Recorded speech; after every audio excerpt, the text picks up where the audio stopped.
Tony Paternetti claims Jason Schnell vandalized his place of business when he recklessly drove a vehicle onto the property. Mr. Paternetti, according to your complaint, it is your belief and your claim that the defendant caused substantial damage to buildings of yours. Yes, Your Honor. With his vehicle. Yes, ma'am. Mr. Schnell says he didn't do it. So, first, when was the damage to your buildings? December 6th of last year, Your Honor. What kind of buildings were there? It was a fenced-in area where I keep some construction material and a metal building, a steel building. I drew a diagram, if I could show you that. First, I'd like to see the damage done to the buildings. You have photographs? Yes, ma'am.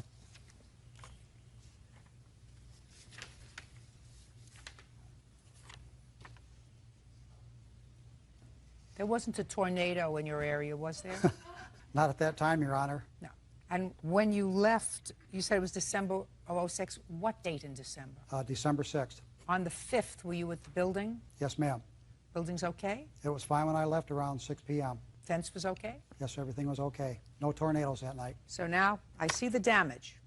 How much in dollars was the damage that was I estimated caused? around $4,600, Your Honor. How do you get to that estimate, Mr. Paternetti? I'm a licensed contractor. I brought a copy of my contractor's license, and I actually believe I estimated it low since I can do most of the work myself. You have to replace the fence in the shed? Yes. Okay. Now you're going to try to explain to me, since I gather from your papers you did not see Mr. Schnell That's correct. cause this damage. What evidence do you have that he caused the damage? Well, Your Honor, can I show you at first what I thought happened to the property? No, don't tell me what you thought. I'm not interested in what you thought. Okay, the reason I think it was Mr. Snell is when he hit the concrete sidewalk here, he blew out a tire, left gouge marks on the concrete, knocked down all of this, and there was gouge marks all along the property, and we followed the gouge marks down here, and I could actually see where the gouge marks on the road on You mean the gouge marks on the road from being driven on the tire rim? That's correct, Your Honor. Got it. He turned up, I could see where they crossed the street and turned up 90th Avenue. At the time I was looking, a friend of mine and his son came down. It's hearsay. Okay. Well, I think that's a key evidence, Your Honor, that someone Well, told I don't us. care if it's key evidence or not, sir. That's hearsay. What somebody else told you, an out-of-court statement, is not admissible in court for the truth of that statement. So right now, you're following the gouge marks. Yes, Your Honor. Go ahead. Okay, at that point, the police went up this street. I didn't go. You did not go with them? No, I didn't. They went past this house, down here where they found Mr. Schnell's vehicle. Just a second. Only if you have a police report that indicates that. I do have a police report, I'd like Your to Honor. take a look at that.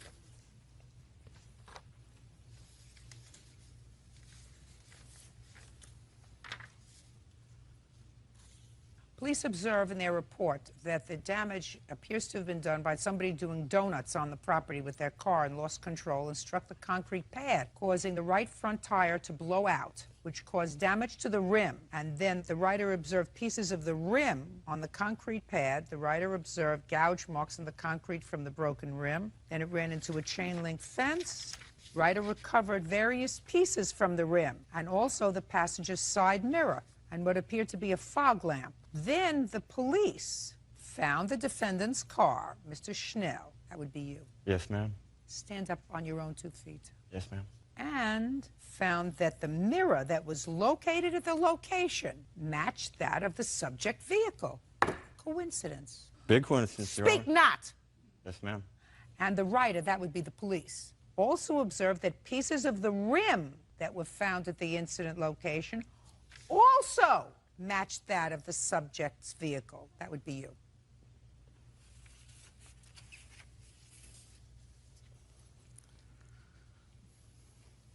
My turn? Look at me. Look at me. Yes, ma'am. I don't want you to look down at anything. Oh, no. I was just grabbing the pictures. I have evidence also. There's no way that my Jeep could have done that damage to his property, ma'am. What kind of car do you... Put it down. What kind of car do you have? 98 Jeep Grand Cherokee. How much did you pay for it? About $5,000. Did you take good care of the car? Oh, no, ma'am, I did not. So you acted irresponsibly towards the car. Oh, I did. Where did you Yes, get the $5,000 from to buy the car? I just... Don't look over there. Yes, ma'am. I just gotten off a deployment, ma'am, from Iraq, so I had a lot of money in the bank. Go ahead. Okay, well, about a day prior to the incident, ma'am, I had totaled my Jeep. I was driving along the road. I was speeding like... Just a second. Yes, ma'am. Day before, Yes, ma'am. you totaled the car. Yes, ma'am. Tell me how you did that. My tire... Look at me. Yes, ma'am. My tire blew out, and I went Which tire? My right front tire, ma'am. Right front tire blew out. Yes, ma'am. How did it blow out, Mr. Schnell? I don't know how it blew out, ma'am. Right front tire blew out, and I went crashing into trees. I got pictures here that shows the trees that I crashed into. I'd like to take shows a the look. brake marks. I'd like to take a look at the tree you crashed into. Yes, ma'am. And that wasn't anywhere near his building, was it? Oh, no, ma'am. Good. You look at the pictures, you won't see a building around it. And I want to see the car. Yes, You ma'am. took pictures Yes, ma'am. of the tree. Very nice. And now I want to see a picture of the car.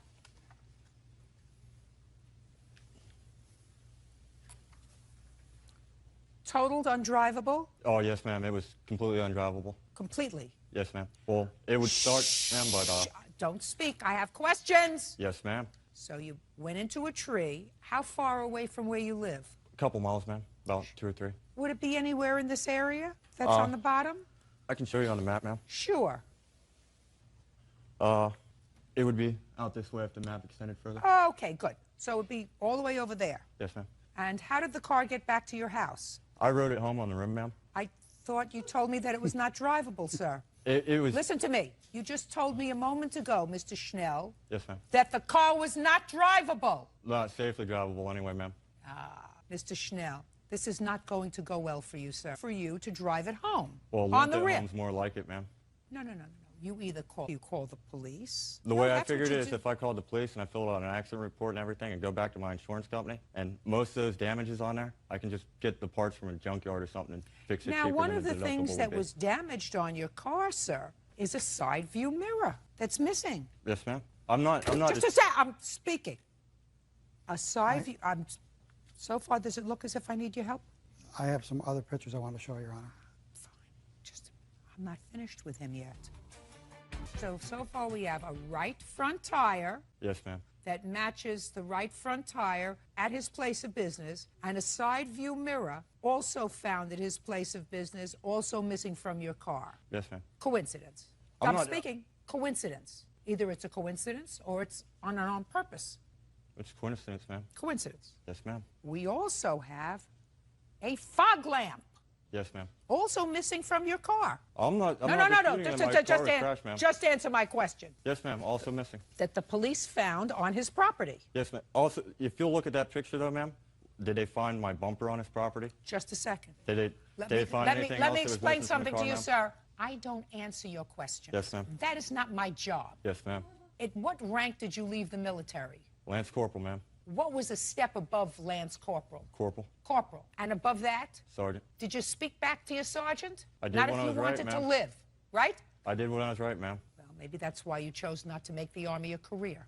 Marine Corps, ma'am. So now we have the coincidence of right front tire, side view mirror, and fog lamp, all retrieved at his place of business after the police, according to this, followed the rim marks back to your house. There is no way that I could have drove that car that night because the tire was already blown out. That's if I believe that you went into a tree the day before. That's if I believe that, sir. You're starting out with a premise that is not necessarily true. I have a witness that can say for sure that my Jeep was wrecked on the night in question. You mean that's him? Yes, ma'am. If I were to call you up here, would you tell me that the Jeep was wrecked the day before? Yes, Your Honor. Yeah, right. Now, when you got home, just for my own curiosity, when you got home on the 5th after you wrecked this vehicle and you live with your, look at me, with him? I'm asking you a question. Oh, me, ma'am? I Yeah. thought you were talking to him again. No, Sorry about my that. eyes look at the person I'm talking to. Yes, ma'am. No, I live at home, ma'am, with my family. With your family? Yes, ma'am. Mother and father? Yes, ma'am. Did you provide the police with your mother and father's names so that they could confirm this story that you told about your car being damaged the day before? The answer is either yes or... Okay. Now I'll see your pictures. Thank you. These are actual police photographs, Your Honor, when the police went to his house. And these photos are still in evidence that show the fog lamp in question and the mirror and some parts for the rim I'd like to see that the police matched to the vehicle. And I've also found more pieces on my property since I've been doing the cleanup. Okay, just a second.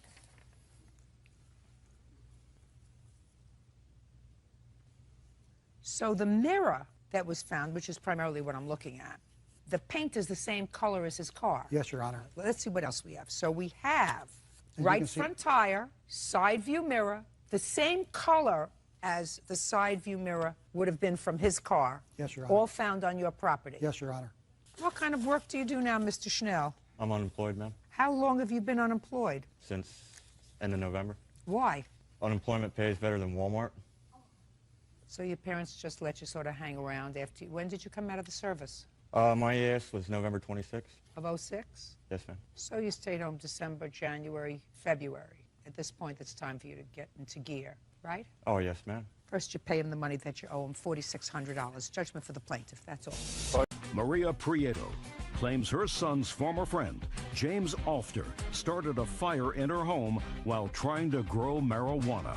Ms. Prieto, you rented a house to the defendant. That's correct. And it is your claim that he is responsible for a fire in your home that resulted in damage. Some of the damage was covered by insurance, but a great deal of it was not covered by insurance, and you want him to pay the balance. That's correct. Your out-of-pocket expenses. Mr.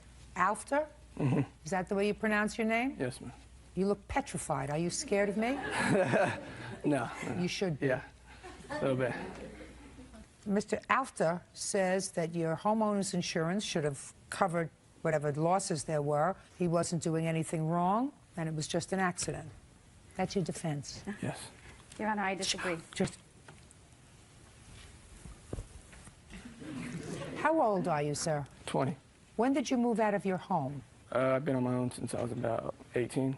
And how have you been taking care of yourself? I work, For whom? family business, What kind of business? construction, do concrete work. Whose business is it? It's my grandfather's. Who else works there? The crew, my dad, my brothers. So it's a big business. Yeah. It's a lucrative business. Yeah. How much? Yes, try yes. Yes. How much do you get paid? $30 an hour. And you work 7 days a week, 6 days a week, 5 days a week? 40-hour weeks. So you've got money in the bank? I'm all right. What? Said I'm all right. Yes. You have a car? Yes. Shape? Do you work out? Yes. You work out at home or in a gym? The gym. You have a gym membership? Yes. I ask you all these questions, sir, because I'm trying to find out a little bit about you.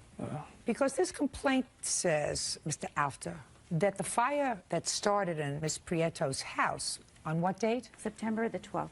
On what date did he move into the house? He moved in July 1st. Was started because in your bedroom, right? In master bedroom, correct. People usually sleep in the master bedroom, right? Yes. How many bedrooms were there in the house? 5. How many people were living in the house? Just 2. You and who else? Me and my roommate. Male or female? Male. So that those were 2 bedrooms. You don't spend the night with your roommate, right? You each have No. your own bedroom, Yeah. right? Yeah, yeah. Right? Yes. But I guess you didn't want you or your roommate to get the master bedrooms because then it would be unequal, so that you each stayed in other bedrooms. Yes. And you were using your master bedroom to grow marijuana.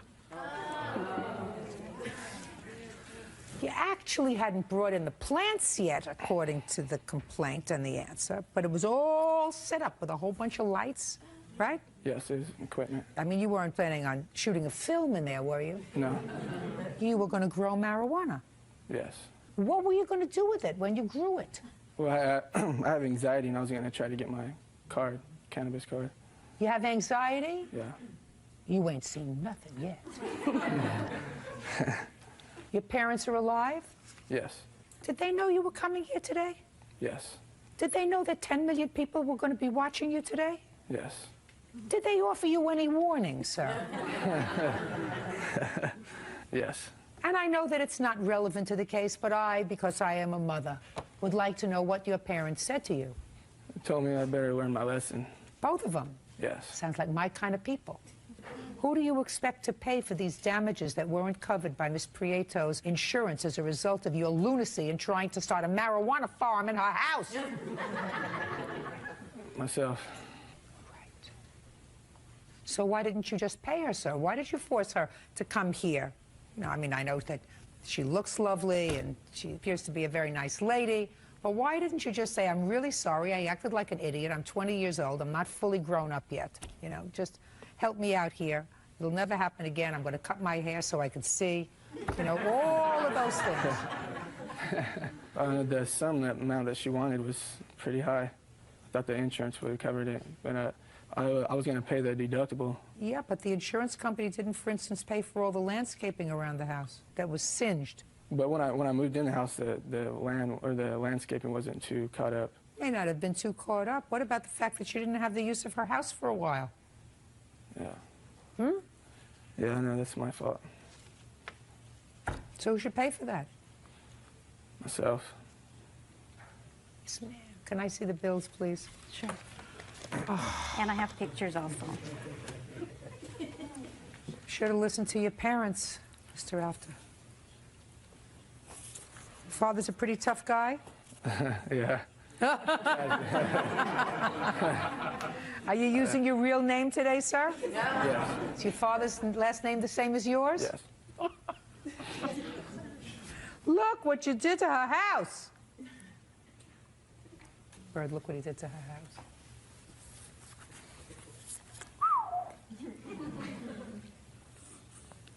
You planned on smoking an awful lot of weed, sir, for your anxiety. Why don't you go to a therapist? I don't know. Well, I would try a therapist before I would start farming again. Who helped you with all this, sir? I did it myself. What about your roommate? No, well, he helped a little bit. Was he going to be your partner? No. What does he do for a living? He works. For whom? He does construction, too. For your father? No. No. Your Honor, can I say something? Please. Okay, as far as all that equipment he purchased, and it was worth over supposedly $6 grand, and he didn't have money to pay the rent. So he had money to go out there and buy all that, plus, you know, start his little lab thing. But on the other hand, he's making $30 an hour, and he could have just stepped up to the plate and said, I'm going to pay you. Even payments. I said, can you make payments? And he's like, yeah, I will. Never followed through. He's very anxious because he's not smart. And unless he gets smarter, he's going to remain anxious. Mm-hmm. Do you understand? Mm-hmm. Say sorry. Sorry. Not to me. Yeah, I'm sorry. Judgment for the plaintiff in the amount of $5,000, that's all. Crystal Reagan is suing her cousin, Amy Ross, for stealing cash from her home. Amy denies the charge. Miss Reagan, Miss Ross is your cousin, and it is your claim that she stole some money from your house. Yes, ma'am. Miss Ross denies that she stole the money from your house. How much money do you claim she stole? $380. And when do you claim she stole that money? December the 17th. And where was the money? It was in this folder. I've got a table by my chair, and it's right behind the table. It was in your house. Yes, ma'am. Who was in the house? My husband, myself, Justin had come over to get some gas money, Justin is your nephew, and then Amy. And what proof do you have, Miss Reagan, that Miss Ross took your money? Well, what it is that day she come over. Justin had come over. He called first, said, could he come over and get some gas money? I keep up with all of his bills because he's young. He don't know how to do it yet. I've got a car with my name on it that's his, and... I got it. So he wanted to come over and get some gas money that you were holding for. Yes. He came over, got $35, which left $380. I keep a book where I write down every time he comes over to get money. And he got it, he left. Amy was there. She asked me, why does he come over here to get gas money? I explained to her I keep his money. For what reason? Well, how much does he got in there? And I said just $380. I'm sorry. And then after asking me that, I didn't think anything of it. She was like, well, it must be nice to be 17, have a brand new car, a nice apartment, and have money. And I was like, well, he's just getting started. That was the end of that. She stayed a total probably about 3 hours that day. We did go to Lowe's probably about 3 hours after her being there. Who went? Me and Amy. Two of you? The two of us, yeah. Go ahead. And she was talking about in that time frame how broke she was. She didn't have any money. She was getting one more check before Christmas and wasn't able to get her kids anything for Christmas. Didn't know if she had gas money to get back home. But when we went to Lowe's, she bought a hammer and pulled out a $10 bill, which I didn't think nothing of it either. You know, I say I'm broke all the time, but still have money. And so she dropped me off. I didn't talk to her no more for about 3 days. And then you found your money missing? Yeah. Okay, so that's the proof that you have.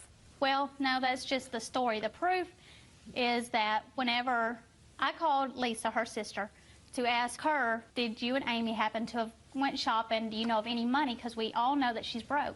Do you happen to know of any money that she come up with recently? She didn't answer the phone. I left a message. I didn't tell her anything. I just told her to call me. When she did call me, she was like, oh, girl, I know what's going on. Amy done told me all about it. And then that's when she comes in. Tell me your last name. Durham. Ms. Durham, what do you know about this missing money? Amy had called me, and we just were talking, and I said, well, oh, Christy had called this morning, and she left a message. I need to call her back. And she just said, oh, girl, I know why she called. She thinks I stole her money. And I said, what? and she said she thinks I stole her money, but I didn't do it, and she's threatened to get fingerprints off that book, and the only time I touched that book was to get tape right up to get a to make a Christmas list for my children. And she said that she had told me that on the initial call whenever I called her to ask her about that, because I did ask my husband about it first, and then I asked Justin, are you sure you did not take any money out of this folder? And I knew he didn't, but I knew I needed to ask first before I called Amy to ask her about it. And all she did was just go off, fly off the handle, say, no, I didn't take it. I can't believe you accused me of that. And I said, well, all I'm saying is my brother-in-law is a sergeant. I'm going to have it fingerprinted because it is plastic. Bluffing the whole time, hoping she would come up and say, well, you know, and then she told her, kind of like giving her a reason why her fingerprints would be on it. But she never told me that. That was the reason why. What was the reason why? You went into that folder. Okay. Listen to me. Yes, ma'am. You went into the folder to get some addresses for a well, Christmas I was list? sitting in her rocking chair in her house. I don't care where you were sitting. I don't care Yes, if you were ma'am. sitting on a stool, on the floor, or whatever. No, My I question wasn't. to you is a simple one. You went into the folder to get a Christmas list. No, not to get a Christmas list, to get a piece of paper to make a Christmas list. Okay. It's what happened. Good. I have a few questions. Yes, ma'am. Who do you live with? I live by myself. Where are your children? They're with me. Have they always been with you? Yes, ma'am. How old are they? They're 8 and 5. And how do you support them? I'm a preschool teacher and also their father. How much do you make teaching? I make about $1,500 a month. How long have you been teaching? For 6 months. Prior to that, where were you working? I was working at a temporary service. You have a bachelor's degree? No, I'm just a preschool teacher at a daycare. Is this your first job as a preschool? Yes, ma'am. Well, no, I've worked at another daycare prior to this one. Did you take the money out of that folder? No, ma'am, I didn't. And what I have to defend myself on this is I didn't take that money, and she knows I didn't take that money. She doesn't know. Listen to me. She doesn't know. You may not have taken it. I didn't. But she doesn't know. And I don't have to steal money from my children. Listen to me. If I need money, I go to their father. Listen to me. She doesn't know that you didn't take it, because my sense is that she legitimately believes that you took it. And then she called my work harassing me. She harassed my boss. She said, because I'm going to let you speak with her because she's in a classroom. She said, don't tell me what, listen to me, don't tell me what you said to your boss. Well, she called me at work, and when it first happened, she called me, because this supposedly I went over there on a Sunday. She called me on Thursday morning, about 11. Okay. At work. Now, that's my question. This happened on December 17th, according to you. Yes, that's when the money was taken. When did you find the money missing? The following Thursday. Because, Too long a time, Miss Reagan. well, what it is Justin. Too long a time, Miss Reagan. And she called me threatening to take my kids away from me. Listen. No, I didn't. Yes, you did. Listen to me. I don't want to hear you anymore. Cry quietly. Okay. It's too long a time, Miss Reagan, between the time that she was in your house and the time you found the money missing. You may say that the only people that were in the house were you and your husband and Justin, but I'm not sure of that. Do you have children? Yes, ma'am. How many children do you have? 3. How old are they? 12-year-old, I got an 8-year-old, and a 9-year-old. And only And one they also live in the house. Yes. I don't know who took your money. Well, can I explain why it was Thursday when I found it? I don't care why it was Thursday. It was Thursday. The fact that it was Thursday is dispositive, not the fact that you waited until Thursday. I have to determine whether or not there were other people who had access to that folder. According to you, the folder is not locked. It's in plain view in your house. You have 3 children, a 12-year-old. That didn't even know I took Listen to money in. me. Whether they know or not, children snoop. So I would say to you that without proof, the first person that shouldn't come into your mind is her. If I were missing money in my house, the first person that I would look at is my 12-year-old. Now, that may sound terrible to you. It's just a fact of life. That's it. So, in any event, as far as the courts are concerned, you need proof positive, dispositive proof that somebody is a thief. And I, quite frankly, don't find the proof here. Nor should you, when there are lots of people who have access to that folder. Does your 12-year-old have friends over occasionally? No. I don't believe that. He don't. Well, I don't believe that. Then you're not a very good mother if you don't let your 12-year-old have He friends goes over. off. So I don't quite believe that. In any event, you may or may not owe her an apology. She certainly doesn't owe you any money. That's all. Case is dismissed. 26-year-old Lauren Wilson is suing former roommate Natasha Safai for destroying her clothes and other belongings. She is also seeking the return of 1 month's rent. Miss Wilson, the defendant was a friend of yours, and there came a time, sometime last year, that she invited you to come down to Florida to live with her. For whatever reason, you decided to take her up on that offer and move to Florida from where? Salisbury, Maryland. The understanding, according to you, was that the first month she would forgive the rent, right, and then you would be able to get a job, start paying your share of the expenses. According to you, you got down to Florida in November. It was the first week in November, yes. And according to you, at some point in November, you gave her a check for $175. No, it was cash. Cash. Mm-hmm. For $175 for next month's expenses. In anticipation of December's rent, yes. When did you give that to her? I think it was about the 11th or the 12th of November. Is that correct, Ms. Safari? Yes. Good. So mid-month, you gave her rent towards December. Right. And then you had a falling out. When was the falling out? It was pretty much steadily. We were just bickering all the time. What was the date she told you to leave? It was the 16th of November. And at that time, she told you that you had 24 hours to get your stuff out. Right. Is that right? Yes. And you claimed that when you finally were able to get all of your stuff, some had been destroyed. Yes, bleach, a lot of it is had been destroyed, and some electrical items that you brought had been placed outside on the front porch, and by the time you got to get them, they were gone. Right. Ms. Safai says that she did not destroy your property, and she put out the property because you did not come within 24 hours to get your property. She wasn't keeping it in the house, aside from the fact that she thought you were staying home all day fooling around with her boyfriend. Right. Which is why you told her to leave. Yes, it is. Right? Yes. What made you think she was fooling around with your boyfriend, Miss Safai? Because a roommate that I had staying there that was getting ready to move out was also home during the day, and she was informing me that Lauren and my ex-boyfriend were spending a lot of time together during the day in the room. They were also making phone calls back and forth to each other. So did you confront your boyfriend? Yes, I did. What did he say? He said that it wasn't true. But I trust the girl that, had been my roommate. So how long did you keep the boyfriend after you had her leave? A few months. We're no longer together. Why didn't you kick him out? He wasn't living with me. Kick him out of your life is my question. Why kick her out? Why not kick him out? I did eventually, just not at the same time. Why? Because a good man nowadays is hard to find? What is it? Well, let me tell you this, Miss Safai. You cannot give her 24 hours to get out of your house. She gave you $175, which, according to both of you, went towards rent. She then becomes a tenant. Whether she's on the lease or not, she's your tenant. And unless there is some action that is dangerous to your health and welfare that she's doing in the house, like selling drugs out of your house, inviting people over there that are destroying your property, you don't have the prerogative to say to her, under the law, you have to get out immediately. So that's one thing. So A, you have to return to her the $175. B, you put her stuff out on the porch. What did you put out on the porch? I put her clothes and all the rest of her stereo system, all the stuff that she had brought, I put outside. You can't do that. Well, I didn't destroy her stuff like that. I have my witness that was with me when I put the stuff outside, and it did not look like that when I put it outside. Well, then you didn't take good enough care of it, madam, because then somebody else did it, but it's your fault. You can't put her stuff outside and place her stuff in a position of either being stolen or destroyed or vandalized by other people. You can't do that. So I don't care what your witness says. Once you put that stuff out, having no right to put that stuff out because she's a tenant in your apartment, you are responsible for anything that happens to it. That's it. It's not a hard case. Judgment for the plaintiff in the amount of $383. That's all. $383?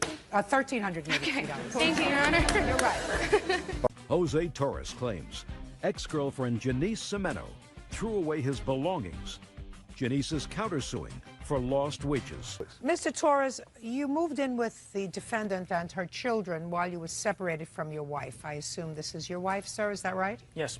And it is your claim that when you decided to return to your wife and reconcile with your family, the defendant kept and/or destroyed some property that belongs to you. The defendant says you had ample opportunity to get what you wanted. Whatever you didn't take with you, she got rid of. She is counterclaiming because she says that because of your broken promises, she lost wages. She's going to explain that to me. When did you and your wife separate, sir? March of 2006. And when did you move in with the defendant? April, can't recall it. June 4th. And when did you meet her? I met her through my boss, which is her brother. When? In May. Where had you been living between March and May? My mother's house. So you met her in May and you moved in with her in June? June. First mistake. Where did you move in with her, sir? And where she used to live in Falmouth. Falmouth? Yes, In a house or an apartment? an apartment. How old are your children? I have a 5-year-old and an 18-month-old. Where's their father? Don't know. Gone. Yeah, Gone. don't know. Were you working? Yes. Who were you working for at the time?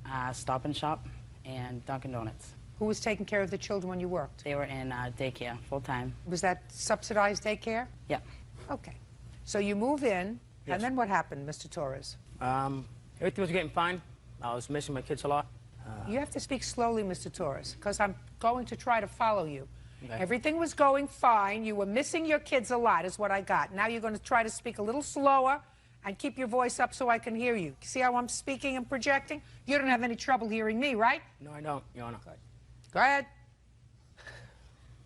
Everything was going fine. You were missing your children, and that I would like to get closer to my kids. And she agreed to move closer so I could be near my kids after work. so you said, I want to be closer to my kids. I miss them. Would you move? No, I didn't explain just like that. I asked her if we could. I didn't force her to. Nobody said you forced her, but you said, I want to be closer to my kids. I want to move with you and your kids. Yes, So she moved. we did. How far away from where she was living did she move? I don't know the exact mileage. Time, 15 minutes, 20 minutes, no. a half hour? About an hour. An hour? 45 to an hour. So her children also were taken out of daycare? Yes. And she didn't have her jobs anymore? She had transferred. What do you mean she transferred? What does She that transferred her first job that she first had in Dunkin' Donuts. She couldn't get transferred. And then she transferred her kids' daycare vouchers over to a new one in town. mean? So she relocated her whole family because of you. And when did she do that? We moved in December 1st. 12/106. So between June and December, you and the defendant lived together. Yes. And in December, you relocated this family to be closer to your children. Yes. And then what happened, Mr. Torres? I received a Christmas postcard from my wife and kids. She takes my picture with my kids on it and my wife and cuts my wife's face off and posts it on the fridge. And from there, everything went downhill. So when did you move out? I moved out before Christmas. It was like December 22nd, 2006. So she lived in this new location close to your children for 3 weeks with you. Yes. So what are you suing for, Mr. Torres? Just all my personal property. Like what? So Nintendo GameCube, stereo equipment, clothing, hats, bed. And how much is all that stuff worth, sir? Close to $2,000. How much was the rent on the apartment? It's $10.30. I actually had subsidized housing, so it was $170. So he was getting the advantage of subsidized housing. They didn't know he was living there, right? No. Because if they knew he was living there, I would lose it would have been $1,000 Yes. a month, right? Yes. Between June and December. Yes. Now, what happened with your second job? They cut my pay and they cut my hours, and I had no idea when I was being transferred, because if I knew that, I wouldn't have transferred my job. Yes, you would have. Well, What, sir? Excuse me. The reason that she stopped working for Stop and Shop is because of pay related. They did not drop her hours. She had the same hours, but it was a lot of money that she was missing up a week of her check, and that's the reason she quit. So? So she did not lose her job because of me. She did. Okay. She did. Can I call my wife up here? No, I don't need your wife. You were a big boy enough to leave your wife. You were a big boy enough to have this lady with her 2 children relocate closer to your children so you could be more comfortable, so you didn't have to travel. So she relocated herself. Her 2 children, took them out of daycare where they were comfortable, where she had 2 jobs. Nobody's asking you a question. Okay. I mean, you knew that he was living with her, right? You knew Yes, he was no, living with her, right? Not in the beginning, no, I didn't. But she also knew that we had problems previously, and we've always worked our problems out. Listen, she knew she was Miss getting Torres, involved with Miss a married Torres, man. listen to me. Shh. I got what happened. You're not, the story's not straight. Miss Torres, I'm sorry. when you wake up in the morning for 8 months and you don't find your husband sleeping next to you in the bed, that's not a fight. That's not a disagreement. That's a separation. And while I think it's dumb on the part of any woman to get involved with a guy who's just separated from his family, and dumber, and uproot her children and her life There's no question in my mind that you sent a Christmas card with your picture in it in order to irritate them a little bit. That doesn't say you're not entitled to do it. Don't speak. Don't speak. And I want to tell you something. I wouldn't have put up her picture on my refrigerator either if I were her. Put your hand down, smarty pants. So far, you caused a lot of trouble, Mr. Torres. You don't ask somebody to relocate their life and turn their life upside down unless you are 100% sure that you're prepared to make a commitment. I was committed. Excuse me? Everything got a lot stressful when we moved in to Taunton from Falmouth. You told me things got stressful when your wife sent you a Christmas picture with herself in it. And she cut the picture out, which is exactly what I would have done. Prior to that... Exactly what most women would have done. Cut out the picture of your wife. Excuse me, Your Honor. Put your hand down and don't speak. Prior to that, Your Honor, we were having the problems with her jobs. She was getting a little bit of stressful. Was she stressful between June and December with her job? No, she wasn't. Because everything was nice. She had 2 jobs, she had daycare, then she relocated, and then she had stress. It was your fault. You get where I'm going, Mr. Torres. No, I don't. Well, and I'm sorry. I'm sorry for you. I'm sorry for your wife. I'm sorry for your children. You should get where I'm going. Bird gets where I'm going. The 50 or some odd people out here get where I'm going, sir. And if you don't get where I'm going, there's something missing up here. Now, what happened to his property? I called him from my sister's December 23rd, and I said, you need to come meet me if you want your belongings. He said, I don't want them. You can throw them away. You can burn them. I don't care what you do with it. So I got rid of all his clothes, his hats, because what do I want with it? When did you get rid of it? Most of the stuff was on that day. I got rid of it. Okay, because you were pretty angry. Yes. So whether he told you to get rid of the stuff or he didn't tell you to get rid of the stuff, you would have gotten rid of the stuff anyway. Exactly. Right. Yes. Okay. Now tell me about it when he left. Tell me about what happened when he just walked out of the house without his clothes or anything else. He was a mess. He came back from work and he was drunk, and he'd tell me, going home to my wife and going back to my kids. And I told him continuously, I said, Jose, I'm not going to move unless, you know what I mean, you're going to be with me and stay with me. I'm not going to move to Taunton if you're going to go back with your wife. And that's what happened. He up and left. It's a very stupid thing to do. And what happened to his entertainment center? I have his speakers, and I asked him if he wanted them, and he said no. Put your hand down. You know how much sympathy I have for you? That much. 0. Less than 0, if that's possible. You have his bed? Yeah, what happened was when we lived at Falmouth, I got rid of my bed, and he brought his bed. So you got rid of your bed Yes, and took I did. his bed. He doesn't get the bed back. What else? Yes. There's the Nintendo GameCube, which my son plays with, but... What? I got a list if you want to see it. I don't care to see your list. Okay. She threw away a lot of stuff when you left, which is probably what I would have done if you left. You left, you're not there, you didn't take your stuff, goodbye. Stuff goes in the garbage. But she has your speakers. What else do you have of his? I have his VC like that. Okay, good. And his digital camera. Okay, I want you to box those things and get them out of your house. Okay. Within 5 days, he's going to pay the cost of putting it in UPS or the post office or whatever. Okay. Excuse me. I really need to speak because he did not get the story out the right way. He's very nervous. He doesn't know exactly what to say. He was buying back his own property. She did not offer to give it back to him. I don't care whether she offered to give it back to him or He not. offered to give her money. She checked off that he could get his own property with police escorts. We went, and she said she threw it away. Good. You said it now? You happy? No, there's a lot more to it. I'm not interested in a lot more. I got the general gist of it. Your husband? You didn't Your because husband, he didn't explain it right. Don't speak.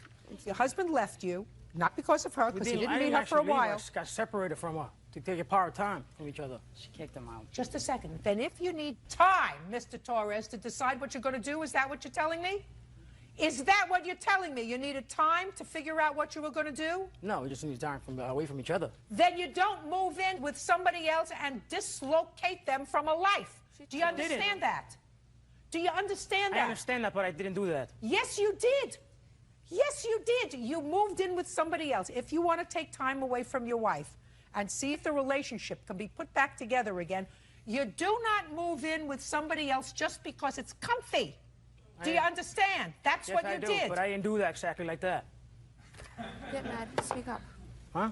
Mr. Torres, your wife may not want to acknowledge it, but that is precisely what you did. She did not handcuff you and tie you to her bed. From June of 2006 until December of 2006, you shared the defendant's bed, You shared her life. You convinced her to move and relocate to be closer to your children. That's what you just told me, sir. No, I you did not told convince me her. We that you agree wanted on. her to move closer. But I did not force her to do it. Listen, those are the things that you're getting back. Period. End of discussion. Let me explain something to you. You don't get awarded money for stupidity. You don't pick up your life and relocate for a married guy. And if you do so on a promise and a prayer, courts aren't here to help you. You have to understand that. His wife doesn't get it because she prefers not to get it. He didn't go and move into a room in somebody's house while they were trying to work out their problems. He found it more comfortable to be in your house, living with you. And she thinks that's your fault. That's not your fault. She's angry at the wrong person. She should be angry at him because it was his choice to move in with you, and it was his choice to move into another apartment with you. It was his choice. He was more comfortable living that way while he was figuring out what to do with his marriage. So her anger is misplaced, and I don't want to hear about it. So you get your property back. The stuff that she just mentioned, sir, other than that, you get nothing. I'm dismissing her counterclaim because, unfortunately, the law doesn't permit her to have a counterclaim for her own acts of misguided love and affection and your promises that you were going to be with her. Law doesn't permit that. Any promises. Get out of here. Sandra Terrace says her ex-daughter-in-law, Miss Shelley Johnson, owes for airline tickets, wedding expenses, and the return of a family heirloom.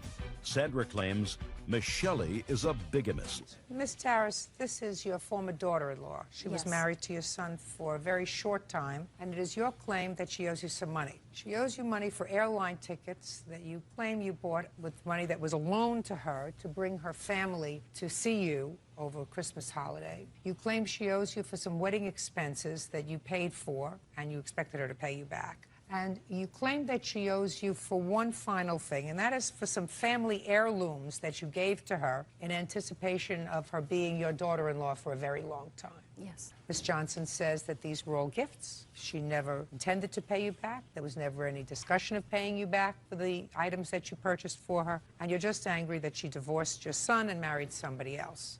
You did remarry. Yes. Okay.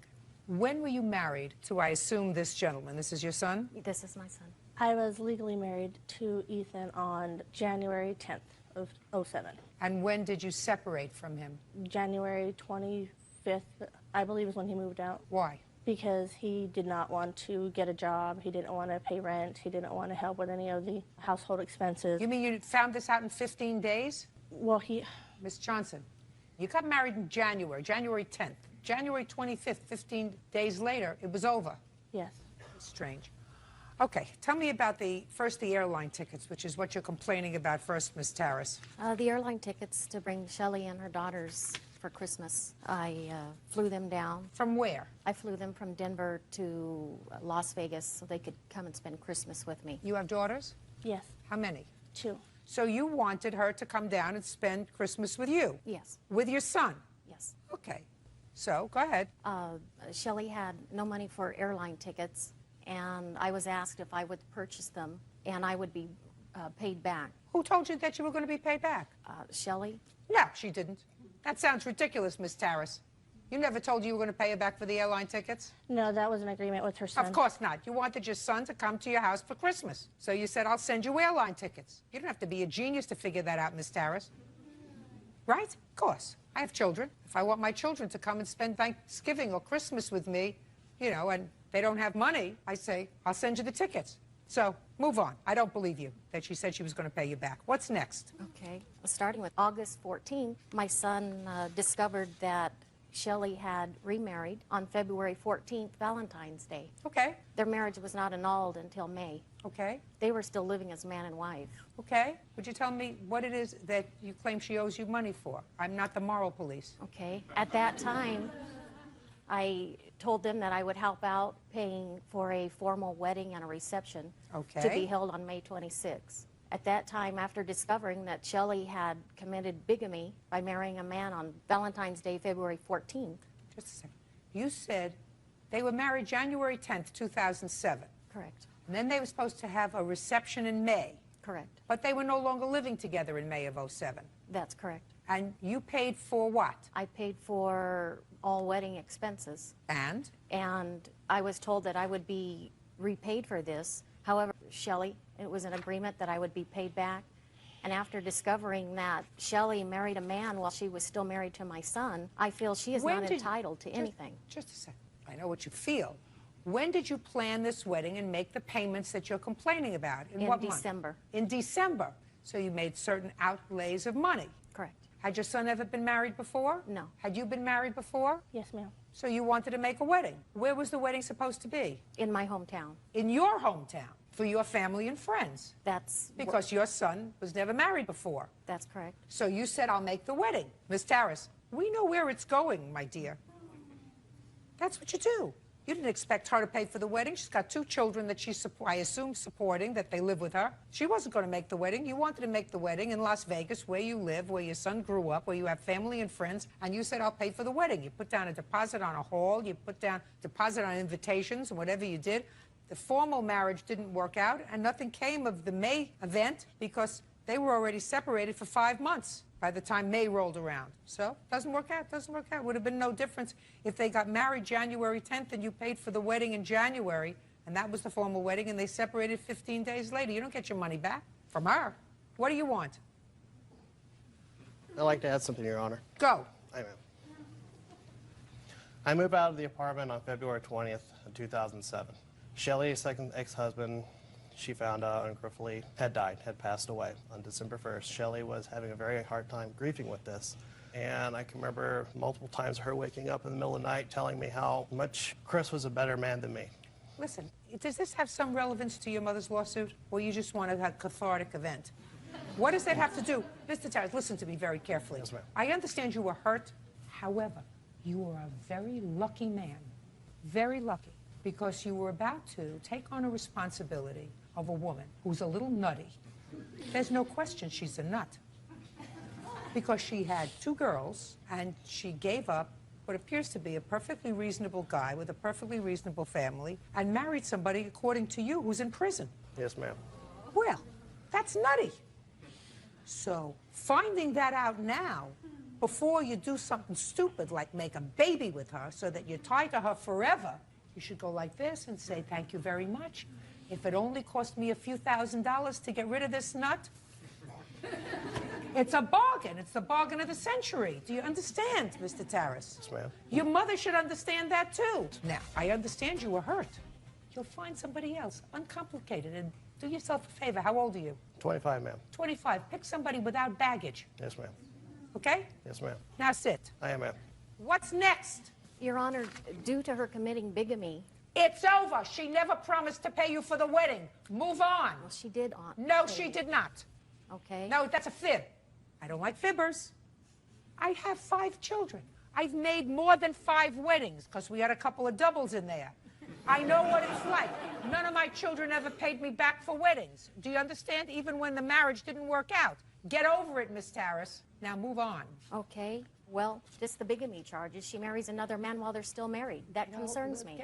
It may concern you, madam. I am not a criminal court judge. You want to notify the district attorney that she committed bigamy? Go with good luck and go with my blessing. Get on to what I'm here about. The last part of your lawsuit, which is items that you claim you gave her, family heirlooms that you want back. Yes, my mother makes hand-sewn quilts for all the new granddaughters that are marrying her grandsons. My family is requesting that returned due to obviously not having any interest in them since she married a man a month after marrying my son. Well, you're not entitled to that, Miss Tarras, unless Miss Johnson wants to give it back to you. Do you have that quilt? Yes, ma'am, I do. Would you like to give it back to Miss Tarras? She would like it back. I can send it back to her grandmother. Fine.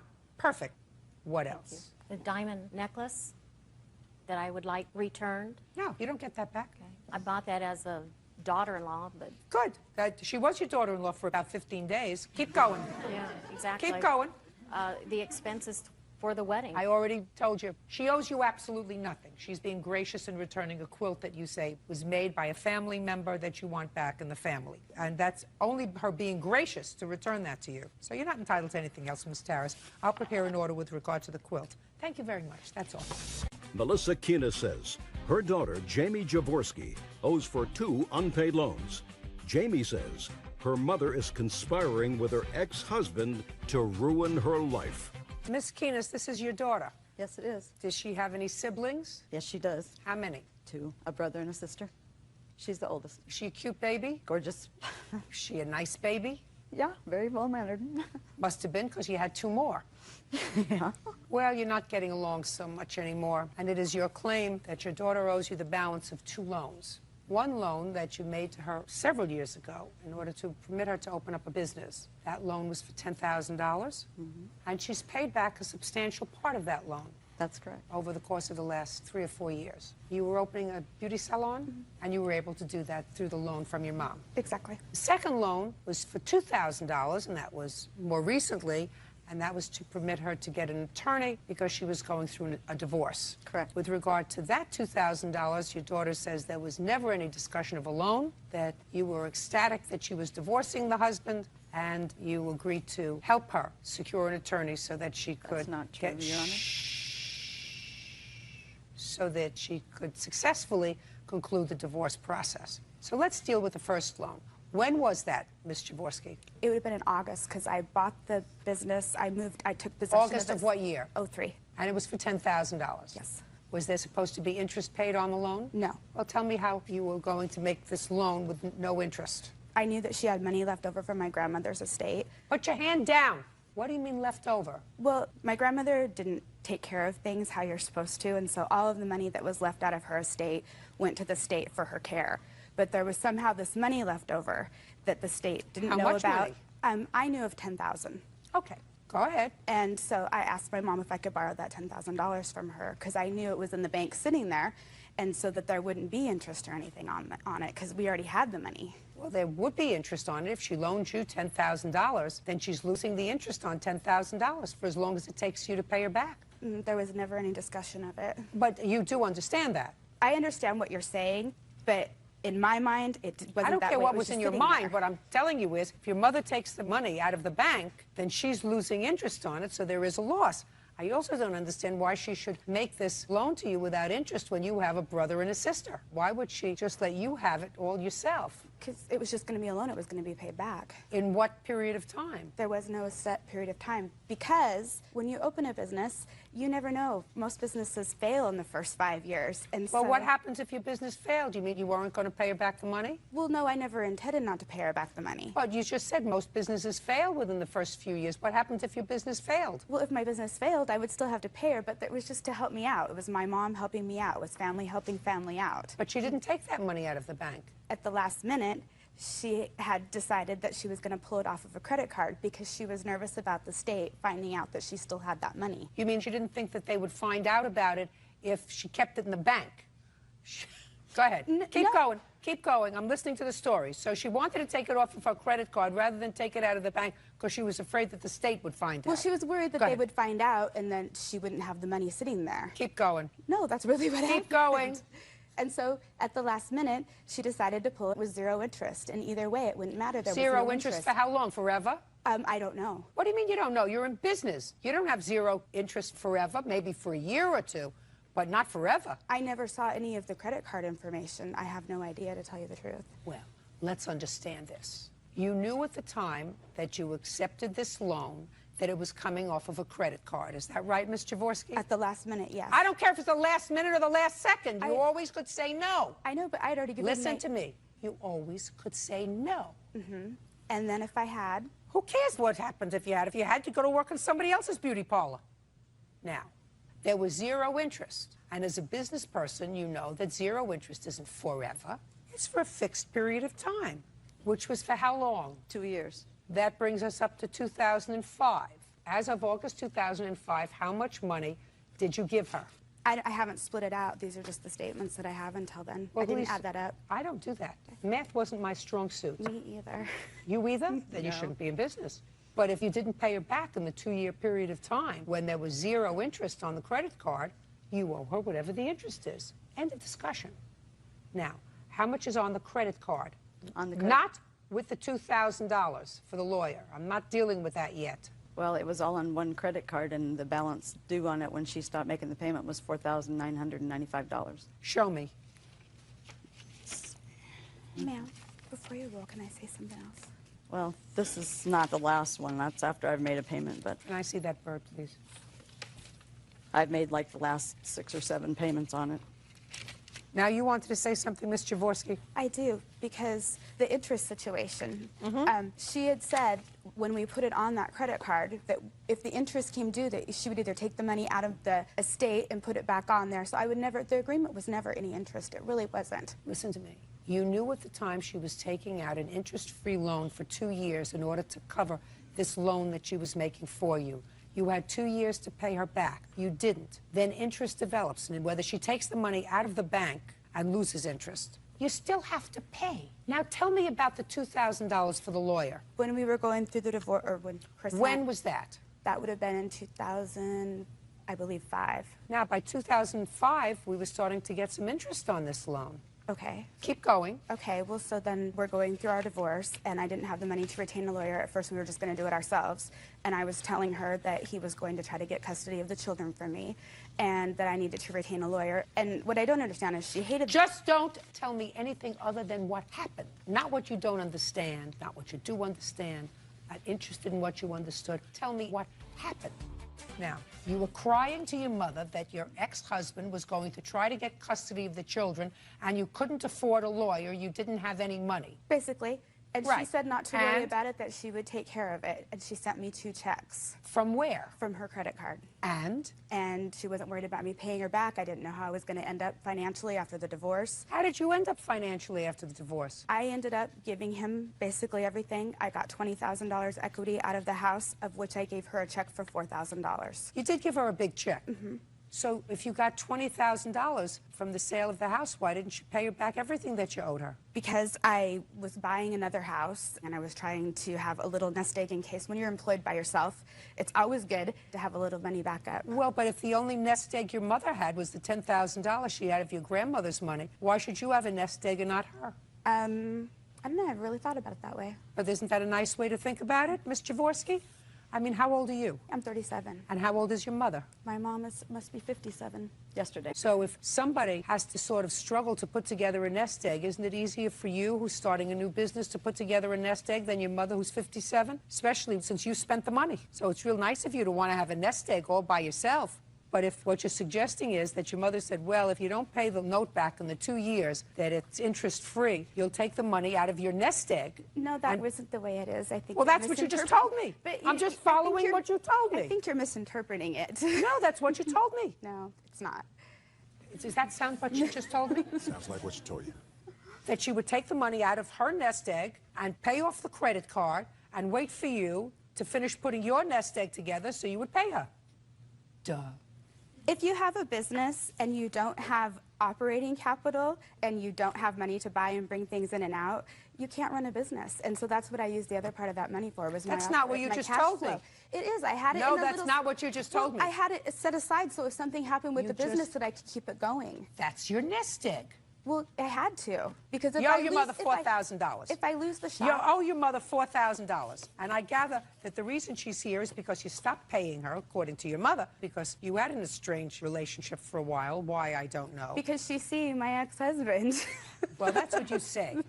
That's No, what you say. That's not true. I'm seeing my grandchildren. That's and her what you say. ex-husband. I think that makes it very convenient for you, Ms. Jaworski, because she wasn't seeing her grandchildren, and she wrote a letter, according to her, to her grandson when he was at his father's house, and his father called her and said, if you want to see the boys, you can see them, and she's been seeing them at your ex-husband's house, which ticked you off. So you stopped paying the loan. Judgment for the plaintiff in the amount of $4,000. Thank you very much. 21-year-old Kristen Capizzola is suing her former roommate, 22-year-old Joshua Courier, for rent, a broken computer, and the cost of pay-per-view adult movies. You know, I decided that we could save the judicial system a whole bunch of money and just have much smaller apartments that were cheaper, that people could have themselves so they don't have to have roommates. And we would be able to save as a community fortunes of money because we wouldn't have all these cases. Then I would, however, be out of a job, and my children would be very unhappy. Ms. Capizzola, the defendant used to be your roommate. You claim he owes you some money. He owes you money for rent and utility bills, and he damaged your computer, and he downloaded porn on your computer, and it was very messy. Mr. Courier says I'm cute. Aside from saying I'm cute, he says, well, he sort of ran into some difficulty, and he's going to explain it all to me. This is the girlfriend? That's a friend. This is the girlfriend that downloaded the porn on the computer. Nah. What do you do, Mr. Courier? I sell phones. Cell phones for whom? T-Mobile. How long have you been working for them? Like 2 months. How much do you make at T-Mobile? It's hourly, like $8 or $9 an hour. You take home a paycheck every couple of weeks. How much is your paycheck? Roughly $8.50. And who do you live with? I live by myself. What is this? I mean, is that a question or is No, that a statement? I live by myself. And how much rent do you pay? It's $6.50. You have a car? No. Have any other big expenses? No. Great. So you would say you're on your feet financially? Yes. Great. That's really good. Because one of the things that Ms. Capizzola says is that you told her you would pay her back for covering your rent when you got on your feet. Yes.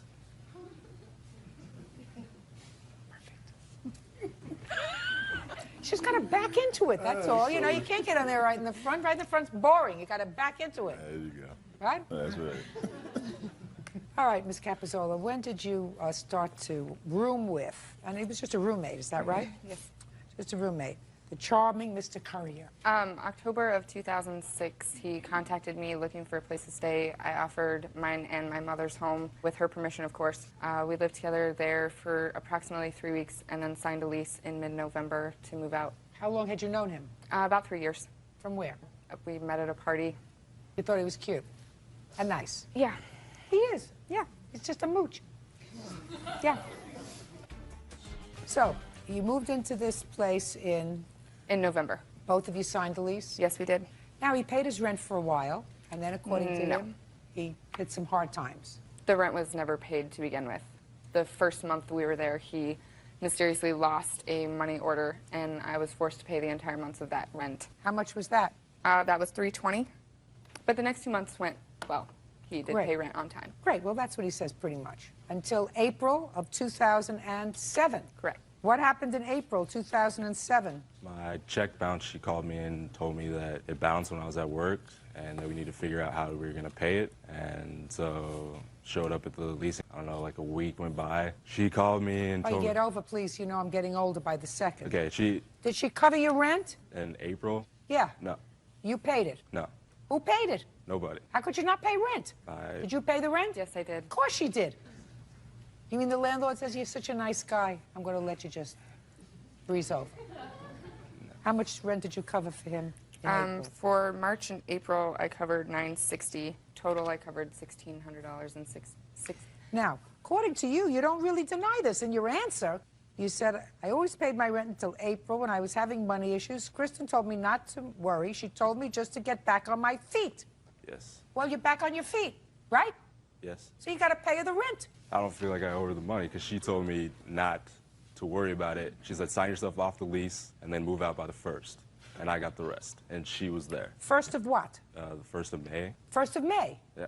Well, we're talking about March and April. When I paid March rent, my check bounced. And April. Well, I understand that. And then April, I had like a couple days until rent was due, and that's when the check bounced. That's when she called me and said the check bounced. We're talking about rent for half the month when you first moved in, when you didn't have it, and for 2 months. Yeah. March and April. And you moved out in May. Is that right? Yes. That's all I'm talking about. Do you have proof that you paid that rent? No. And are you back on your feet? Yes. Perfect. Cute, but no cigar. What else do you want from him? I would like half of the Comcast bill that I paid for 5 months. The agreement was we wanted cable, we wanted internet, we wanted a phone, so... You should have turned it off. You should have turned it off. If he wasn't paying it and he was not being terribly responsible with money, then you should have turned it off. You don't need cable. Right. Hum.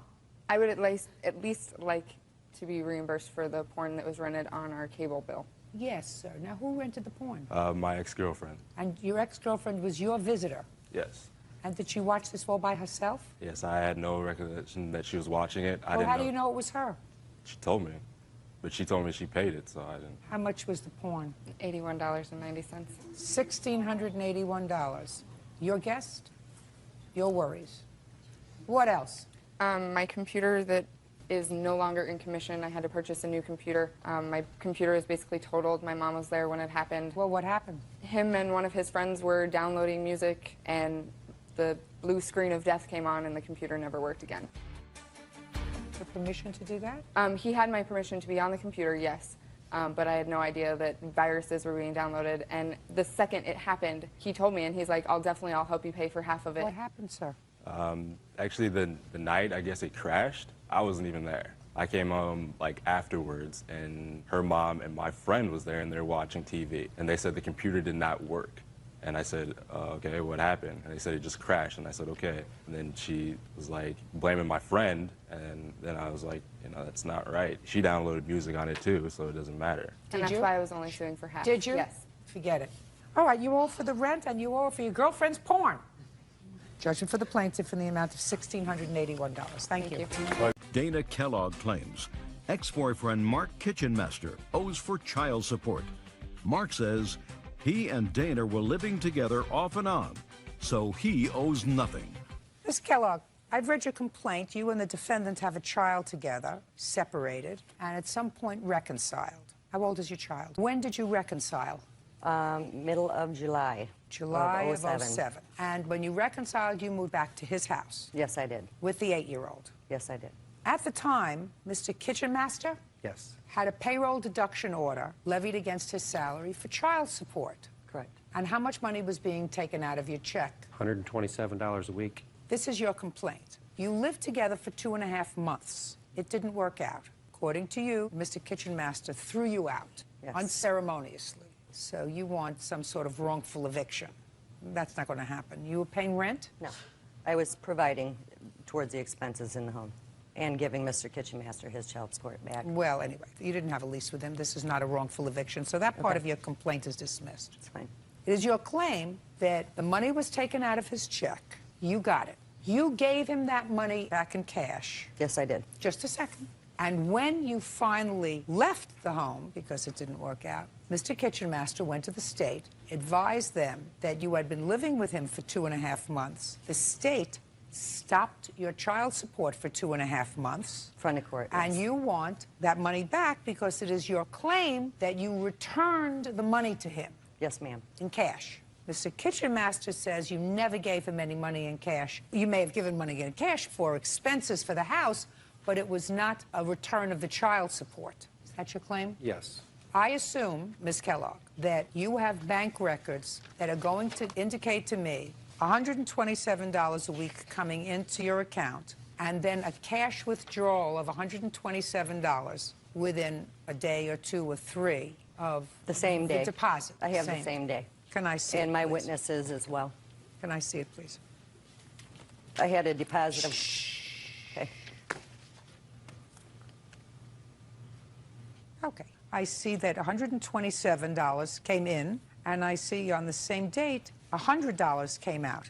I withdrew $100 each Monday, and I gave him $100 of that child support, minus the $27. Just a minute. What other money did you give him? I gave him money out of my payroll. Just a second. I mean, you were living there with your child, and I assume paying part of the expenses. Yes. Because this looks to me as if every time he sent you child support, you took $100 and you said, here is for my contribution to the household. No. So you say that you gave him additional money. I did. Show me. I gave him cash money out of my Show pay. me. I bought groceries, and I took care of the children fully while I was there. What did you pay towards rent? He didn't ask for rent. Well, what was this $100 for? That $100 was to give him back his child support. You didn't give him back his child support. His child support was $127. You only gave him $100. You have a witness? Just a second. Just a second. I want to hear a witness because somebody wants to raise their hands and tell me something. So I want to hear what you have to say. Who are you? I'm Brittany. I'm her daughter. Yeah. Did you move in too? Yeah. Just a minute. Hold on a second. So it wasn't just you and the 8-year-old. It was you and your 8-year-old and your daughter. Yeah, it was 3 kids. Me, my sister, and my brother. So you brought 2 other children with you? Yes. And how much were you paying for their support? I was paying for their support completely. How? Show me. Your Honor. Yes. Her 22-year-old son also moved back in with us for a while? No, I want you to show me, listen to me, I want you to show me somewhere in your bank records that you took out each month and gave him money for the support of yourself and your 2 other children. I cashed my payroll, and we discussed what the bills were, and I paid him towards phone bills and groceries, and I took care of my children completely as far as clothing or anything that they needed, that whole duration. What was this $100 for, Mr. Kitchen Master? She said that it was my child support, returning my child support, and there was no bill paying. I received $580 from her, and that was it. $580 in total for the Cash. 2.5 months that she lived there, and that includes these $100. Does that include this That was those $100. That's not these true. $100 payments? Yes, $580 total, and it would have been $600, but she had to borrow $20 back because she didn't have the money. She didn't have any money. She told me. That's not true, Your Honor. Who are I you? work at Well- that. Who are you? Mrs. Kellogg's witness. Come up. Tell me what you know. Tell me your name. My name is Natalie Vlahos. Go ahead. I am a friend of Dana, and I am a friend of Mr. Kitchenmaster. At one point, when they got into an argument, and they were fighting, and they were splitting up and breaking up, I went to Mr. Kitchenmaster's house, and I spoke to him, and his main concern was that he wasn't getting his child support back. And I said, isn't Dana giving you the child support every week? And he said to me, yes, she is, but she's keeping gas money. And I said, well, what is she keeping? He said, she's keeping $27. I said, well, she does have to go back and forth to work. Part of the child support is to make her able to support the children that she has. That's not true. That's not what it's for. The child support is only for the child, not for her. That's right. He was telling me... Just a second. Only for the child. Well, I'm wrong. I'm sorry. No, I'm just telling you, if that's what you think, that's not what the child support is for. Thank you, but he did tell me that he was getting the child support back. You're not following what I'm saying. How was she paying the expenses, her share of rent for herself and 3 children, her share of gas, electric, phone, all of those other things? And if what you're telling me is that that's the $100 that you were contributing to the household... That's not all I was contributing. Well, then you have to show me. How much were you making in your job? I gross $800 a pay. I have a pay stub here. How much were you bringing home each week, every 2 weeks? Your Honor, I can't testify. I don't mean to interject, but I can't testify to this because I didn't live in the house. I understand that. I'm not asking you that question. I'm asking her that question. Thank you. All right, Ms. Kellogg, go ahead. I contribute everything I make towards bills. Would you bills. please answer my question? What was that? How much were you bringing home every week, every 2 weeks? Around $540 every 2 weeks, and I make my own car payments Just a second. Just a second. $540 every 2 weeks. Yes. Now, what's your car payment? $187 a month. Insurance? $100 a month. That's $287 right off the top. You have how many children that lived with you?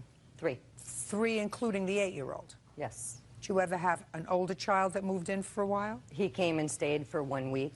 He lives in Traverse City. Okay, so at some point there you had 4 children living there. Well, he wasn't living there. He was visiting. He was eating, wasn't he? Oh, yeah. Not provided by Mr. Kitchen Master. Just a second. Your children, food, gas, electric, let's say it's $100 a week. That's $400 a month. $687. So that leaves you $300 left over for clothes, expenses, school, lunches, after-school activities. There's no way that you were giving him any money for rent. There's no way. You don't have money. You had absolutely no money. I gave him cash on all the bills that he had. Fine. Okay. Listen, I absolutely understand what you're talking about, sir. She doesn't get it. She says it's a return of your child support. It wasn't. It was to support herself and her other children. Right. You're right. And I went to the front of the court, and I pulled up all my statements of what I pay a weekly. now I understand. It costs more to run a household with 6 people in it than $100. I got it. Very How many people from your end lived in the house? I live by myself. So it was just the plaintiff and her either 3 or 4 children, one of whom is yours? Yes. Okay? And for that, she was contributing $100 a week? Sometimes. Sometimes. Yeah, your case is dismissed, madam. That's all. He's had an absolute right to get his money back. That's all. 20-year-old Ashley Branham is suing her ex-boyfriend, 23-year-old Jeremy Benjamin, for a cell phone bill she paid on his behalf. Jeremy says Ashley prematurely paid a bill that he was disputing. Miss Branham, this tall drink of water over here used to be your boyfriend. Yes. And you were foolish enough to get him a cell phone. Yes. A cell phone with a bill in your name. Yes. And you did that, according to you, and really not disputed by Mr. Benjamin, so that you could converse with each other. Yes. And with the promise that he was going to take care of the bill. Yes. Well, he didn't exactly do that. And according to you, within the first couple of months that he had the phone, and it was one of those fancy phones. What do they call it, Mr. Benjamin? BlackBerry. BlackBerry. Yes, ma'am. He kept trading in the BlackBerry. And by the time he left for Europe to play basketball, which he does professionally or semi-professionally? Professionally. Professionally. He had racked up a bill of close to $1,700. And then you cut off the phone. Yes. So you had charges for cutting off the phone because there's an early termination fee? Yes. See, I don't do those things really well, but I heard all of this before. Because believe it or not, there are other foolish young ladies who've been standing right where you've been standing, who did the same dumb thing that you did. They are supposed to buy you presents. You get it? Right? Correct. They're supposed to bring flowers and candy and jewelry and all that kind of stuff. They're supposed to woo you. That's the way the Creator made it. Not the other way around. Because usually they're not that great a bargain. Real cases, real people. Judge Judy. Ashley Branham says ex-boyfriend Jeremy Benjamin owes for a $1 cell phone bill. Now, are you the bargain exception? Because you're going to tell me, because I want to hear it from your own mouth, Mr. Benjamin, because you look like a decent enough young man. She paid the bill because her mother said to her, I don't want your credit to be bad. that it was going to ruin her credit. And I assume that the reason she got the phone in the first place is because you didn't have credit. Something like that. Well, I assume if you could have gotten it for yourself, you would have gotten it for yourself, right? Oh, yeah, I was told never to, not take gifts, If she offers, I'm not going to say no. You were told what? I'd like you to keep your voice up. I want to hear that. Oh, you can't hear me. I'm sorry. I said my mother told me never to, not accept gifts, if Your mother always told you to accept a gift. Of course. I'm getting to like you less and less, Mr. Benjamin. Sorry about that. I knew that it was just a slip. So, why isn't this bill your responsibility? Because actually, the phones were actually replacement phones. I wasn't upgrading the phones. The phone that I received was a defective phone. So the actual reason why I had to keep sending the phones back because they kept sending me refurbished phones. Did you tell her that? Yes, I did. Actually, I did. Yes, and? Call her and explain it to her. I said, I called her and I said, Ashley, these phones, I'm having a problem with these phones. I'm going to send them back. So what they do is they send you a phone and they send you a box. You put the broken phone in the box, you put the label on top, and you send it away. So I did that about 3 times. And they tell you before, if we don't receive the phones, we're going to charge you $400 per phone that is missing. I assume you have all the receipts. Well, actually, they just have a label that you just pull off this sticky thing and you put it in a box, and you can put it in any UPS. But T-Mobile itself had the actual the Got it. I tracking got numbers. it, Mr. Benjamin. Okay. So going along with the time and everything that we were together or whatever, I was going through graduation, contracts for basketball, trying to take care of everything I had to take care of. And I explained to Ms. Brenham that I was putting in a claim for the money that I owed, and it was going to take almost a month for the claim to actually go through T-Mobile. They're not just going to give me the money back without finding the phones. Okay, cool. So I get a call about 2 weeks from that time saying, hey, my mother closed the account, she paid the bill, you owe $1,700.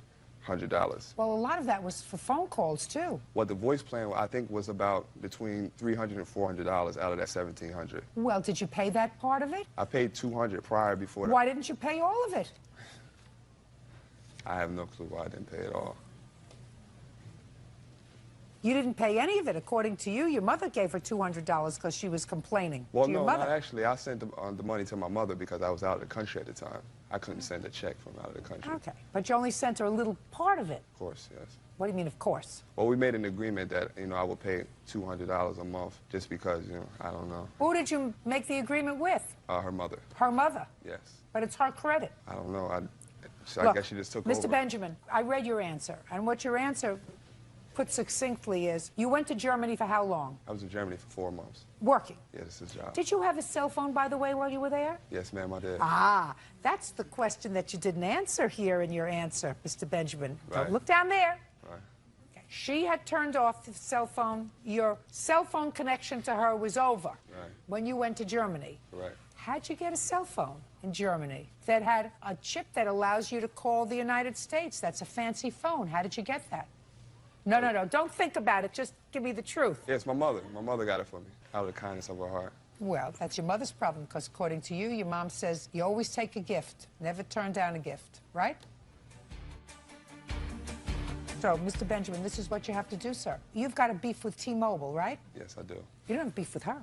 I know. Well, But she paid the bill. You have to get on the phone with T-Mobile, start writing letters to T-Mobile, all of that stuff, and say, listen, you were paid. Right. But you were supposed to get back to me with regard to the phones that I said I sent back to you. But the problem is that the phone was in her name, so I can't call and say. Sure you can. She's going to call and she's going to give you the authority to do that. You can do whatever you want, because you owe her $1,700. Right, but they're not going to pay me the $1,700 for They're going to give it to her. How can they do that when she paid? No, no, listen to me. Listen to me. If you are successful, then she will give you a letter saying you can take all the money, because you're going to give it to her. Right. Because you used the phone, you got the new Blackberries whenever they sent you back one of the refurbished ones, which, by the way, I really don't understand. If you buy a new phone, if it turns out to be a dud, why don't you get a new phone rather than a refurbished one? I send that out over the airwaves to T-Mobile and everybody else. Right. It's your problem, not her problem. You deal with it. You should have dealt with it before you went to Germany. You should have dealt with it from Germany. Well, I actually tried, and the thing that I asked her not to do was to close the account. Well, she had to do that. They were going to ruin her credit, sir. They can't wait for you. It was still active. I was still using the phone. They can't wait for you to pay this bill. The bill was outstanding, more than the $200 you sent to your mother. Right. Right. Judgment for the plaintiff in the amount of $1,700. Go try to get your money back from T-Mobile. Thank you very much. Patricia Hayward is suing her niece, Patricia Green, for unpaid rent, late fees, and utility bills.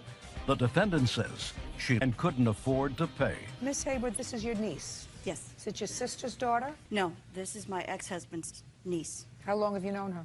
I've known her since 1973. According to your complaint, your niece has had some difficulty in the past, but you allowed her to move in with you because she needed a place to stay. Correct. The agreement was that she pay rent. How much rent were you supposed to pay? $500.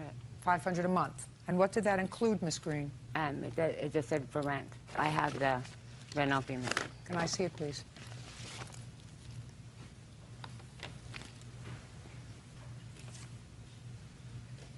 You agreed to pay my rent on the 3rd of each month. This is the rental agreement you gave me, right? Doesn't say what amount you're going to pay. How could you do a rental agreement without the amount of rent? She didn't write it down. This is what she gave me. This is what you signed. Do you have another renter's agreement? This is it.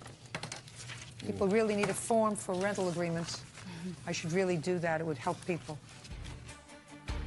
She wrote the $500 in afterwards.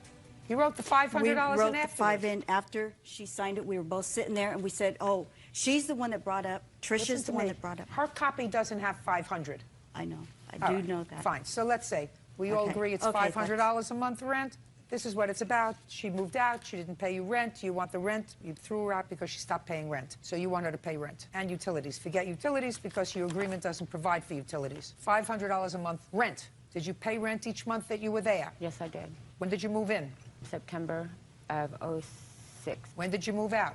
February 1st of '08. Why? Because I was locked out.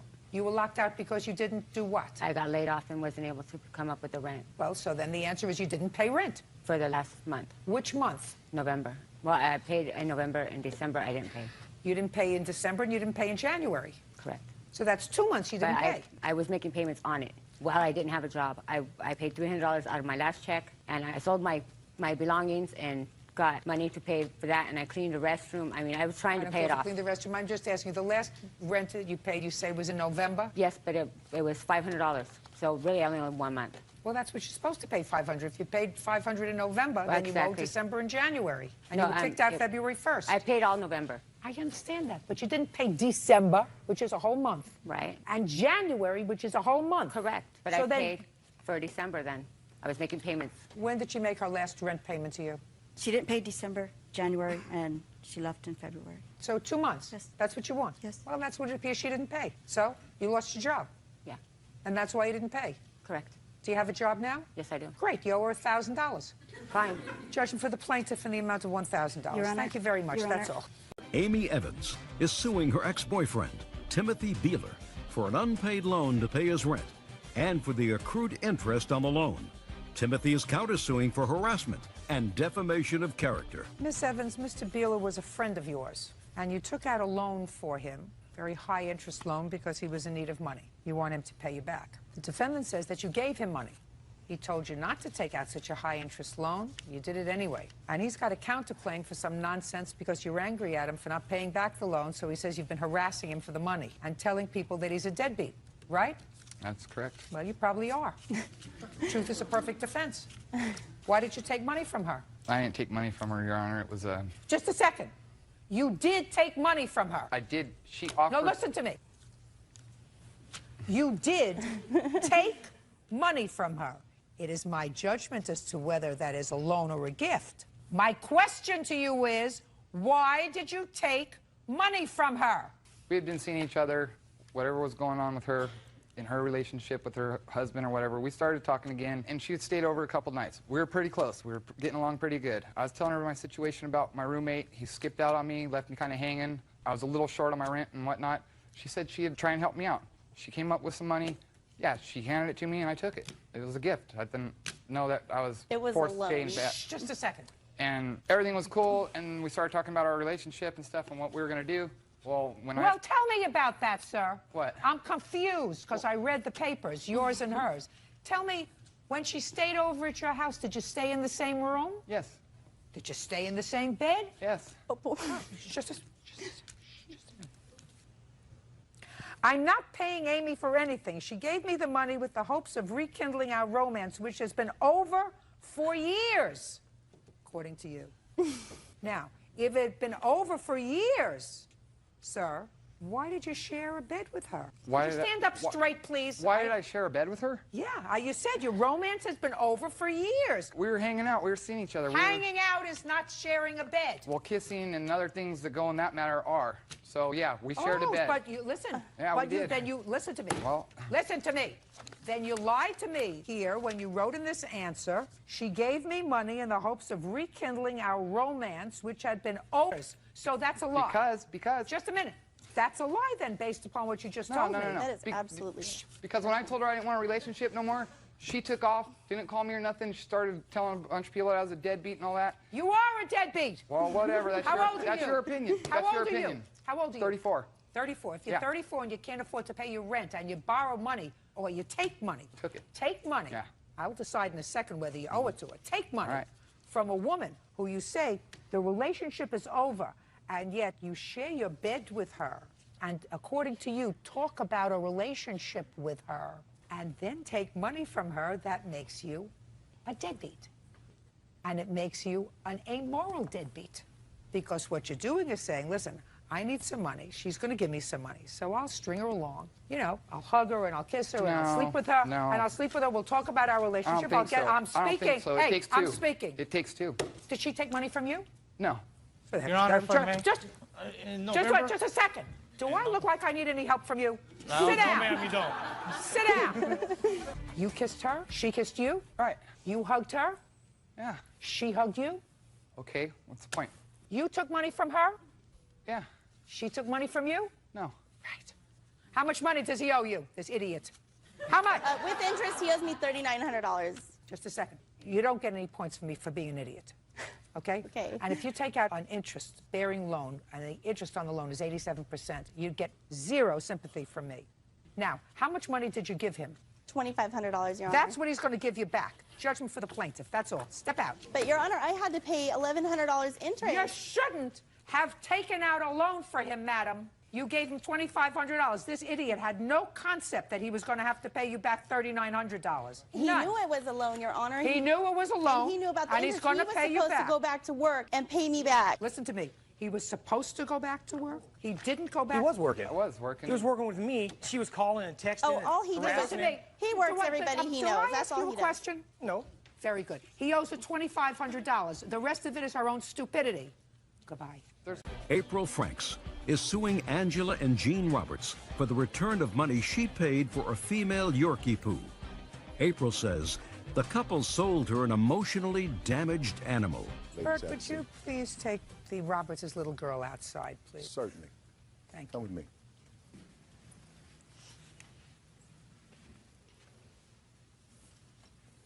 Ms. Franks, you purchased a dog, I assume this dog, from the defendants. Yes. You called them within 24 hours telling them that the dog had some problems. You wanted to return the dog. You ultimately did return the dog. You want your money back. Yes. The Roberts seem to believe that they had no responsibility with regard to the dog's condition that you found that was intolerable for you. And they said that they sold the dog, I assume, as is. This is what you get. Mrs. Roberts. From a breeder in Tupelo. A breeder? Yes, ma'am. When? It was the end of November, 2007. Do you have the date? Not the exact date. Was it after Thanksgiving? Yes, ma'am. So let's give it a date of the 28th of November. And I assume you bought the dog because you have one young child? Yes, ma'am. Did she go with you to the breeder? No, ma'am. You and your husband went? Just my husband. You went? Yes, ma'am. How many dogs did the breeder have for sale? I have no idea how many he had to sell. I think 2. And this is the How one many did you see? I met him in a town in between where we lived, and he just brought Carly here. So you didn't go to the breeder's house? No, ma'am. So you don't know where he got the dog from?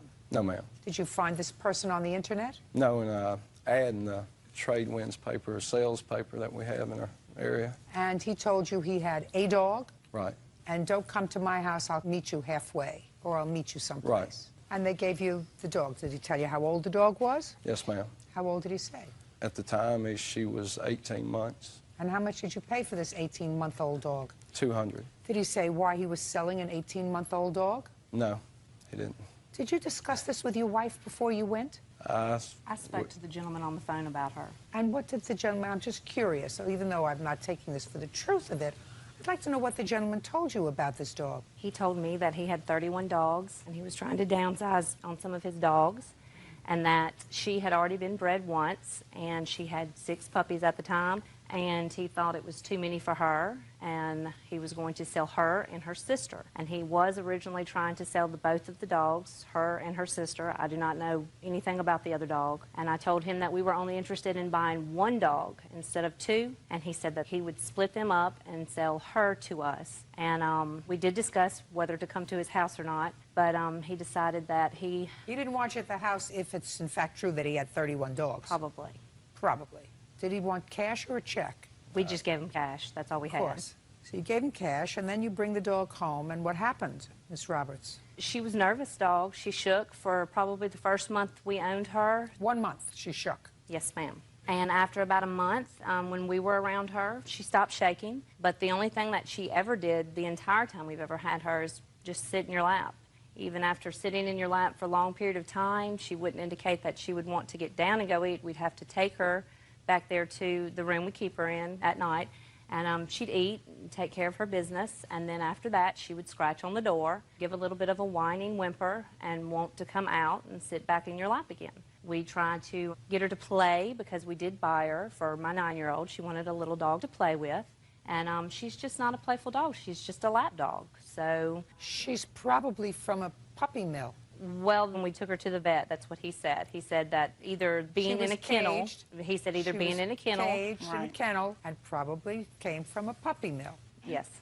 So what did you do? Well, we held on to her for a little bit longer, hoping that maybe she would come out of her shell a little bit and play. And when we were convinced after about 3 months of owning her, she was not ever going to be the playful dog for our daughter that we thought. So now she's almost 2 years old. Yes, ma'am. And after that, we decided that what we would do was try to sell her so that we could take that money and buy a playful puppy for my child. So you put an ad in the paper? Yes, ma'am.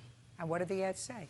It's right here. What does it say? Says, CKC Yorkie Poo female, small dog, approximately 1.5 years old, 5 to 6 pounds, good health, mostly house-trained, 400, call my husband, and our phone number listed. That's not the ad that I responded to. Can I see the ad that you responded it's right here. to? It's highlighted in pink. I was in Columbus only. Shh. Yorkie Poo, CKC, I don't know what that means because they're not AKC registered because she's a mixed breed. Yes, ma'am. It's Continental Kennel Club. Approximately 1 year old. Which she's approximately. Shh. Do I look like I'm needing help from you? No.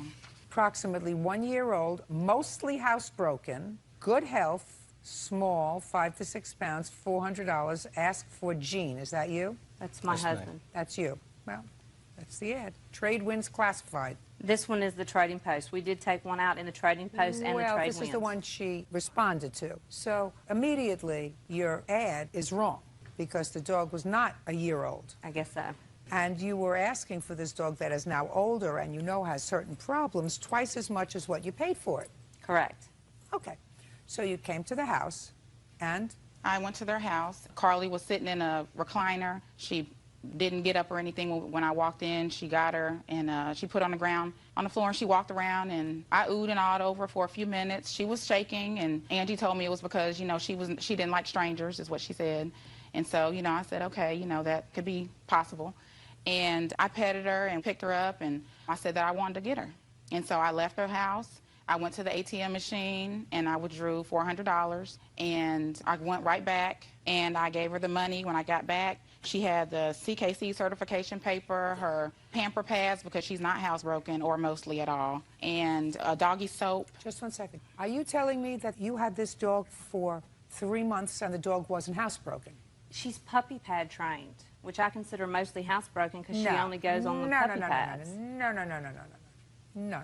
It's probably one of the reasons that you wanted out of the dog, because the dog was a puppy mill dog. The dog was not used to being in a house and being let out.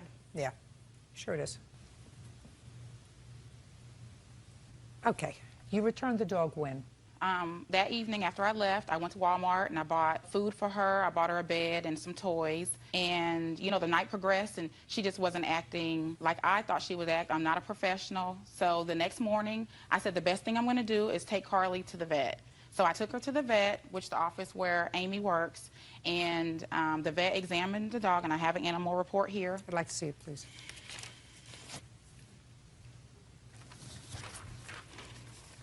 As well as the invoice.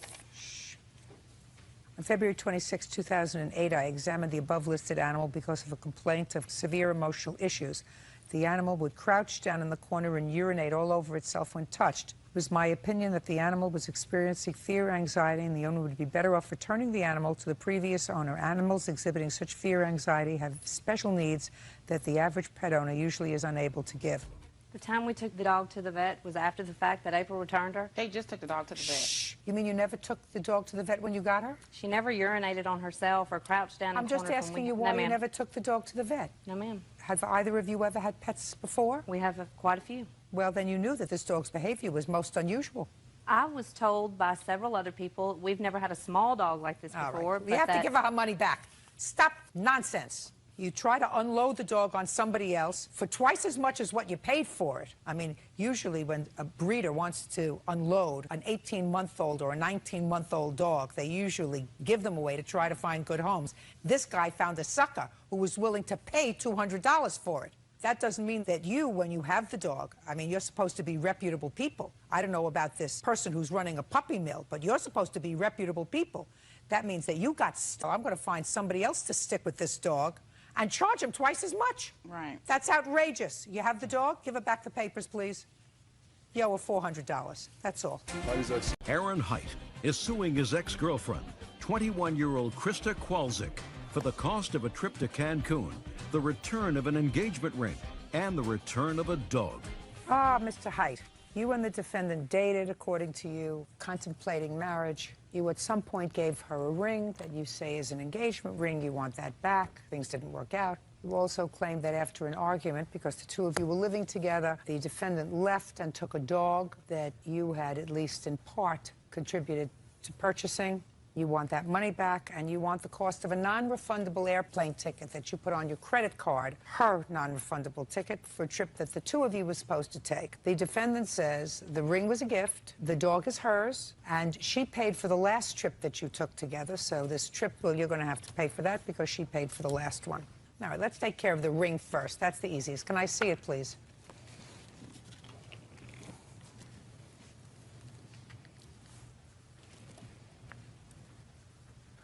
Well, that certainly looks like an engagement ring to me. You know, it comes under the old category, if it walks like a duck and quacks like a duck, it's a duck. You know? Yes. When did you purchase the ring, sir?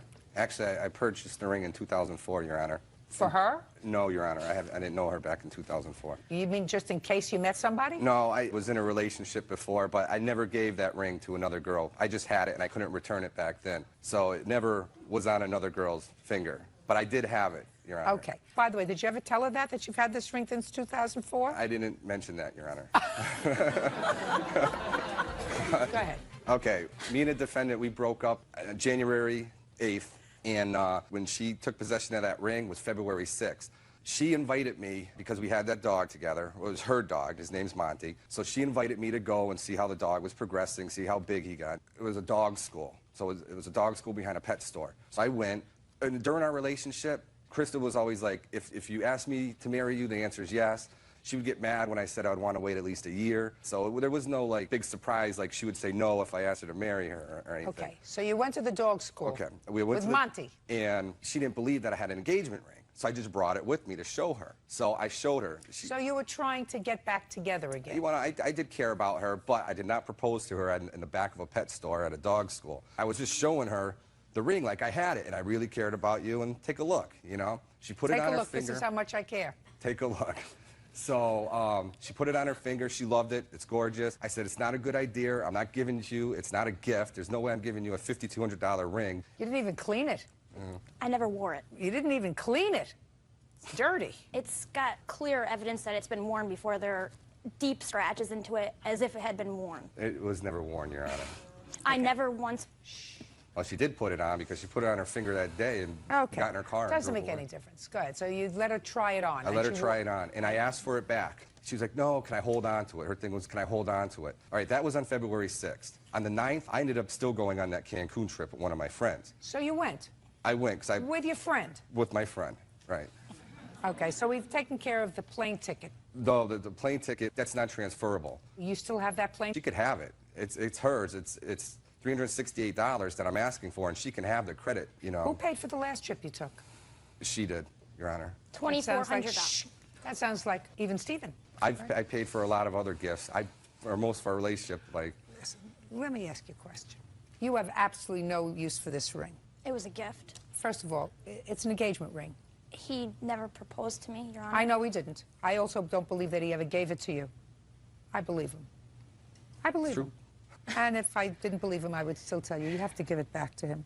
Men don't like to give somebody something that's very expensive, like an engagement ring, and then, for whatever reason, I understand you moved out. Which my mother helped Your mother? me. My mother. Your mother came over to the house, according to him. Next thing you knew, you were gone. Give him back his ring, please, Bird. All right, the ring is yours. The trip you took with your friend, I hope you enjoyed. You pay for it. Let's get to the dog. And then I will leave you both in peace, and hopefully you can say, we've had enough. It's over. Move on. Now, when did you purchase Monty? December 22nd, Your Honor. And you were together at the time? We were boyfriend, girlfriend, yes, Your Honor. You were living together? Yes, Your Honor. And you put in $900 according to the papers for the dog? According to him, but I did pay $1,200 cash for the dog. I have And the how receipt. much did Mr. Height put in to the dog? He says... Don't tell me what he says. Nothing. Nothing? He says he put in $300. Is that what you put in? Your Honor, I did. I'd like to see the bill of sale for the dog. This is down in Willington, Connecticut, is where we purchased the dog. This is from an ATM machine showing I'd in like Willington, to see it, please. Connecticut. I took out $300 on the 22nd. And she paid with a check $900 and my $300 in cash. I paid cash, $1,200. Show me where you took it out of a bank, the $1,200. Your Honor, I'm a bartender, and all of my tips are in cash. So if he put in the $300 like he said, There's no he question should he have put in signed, he should have signed the bill of Some sale. shoulda, woulda, coulda. There's no question he put in $300. That doesn't necessarily mean it's his dog. What else did you buy for Christmas? The dog was not a Christmas present. I'm just asking you. Oh, I'm asking you what you bought her for Christmas. Oh, what I bought her for Christmas?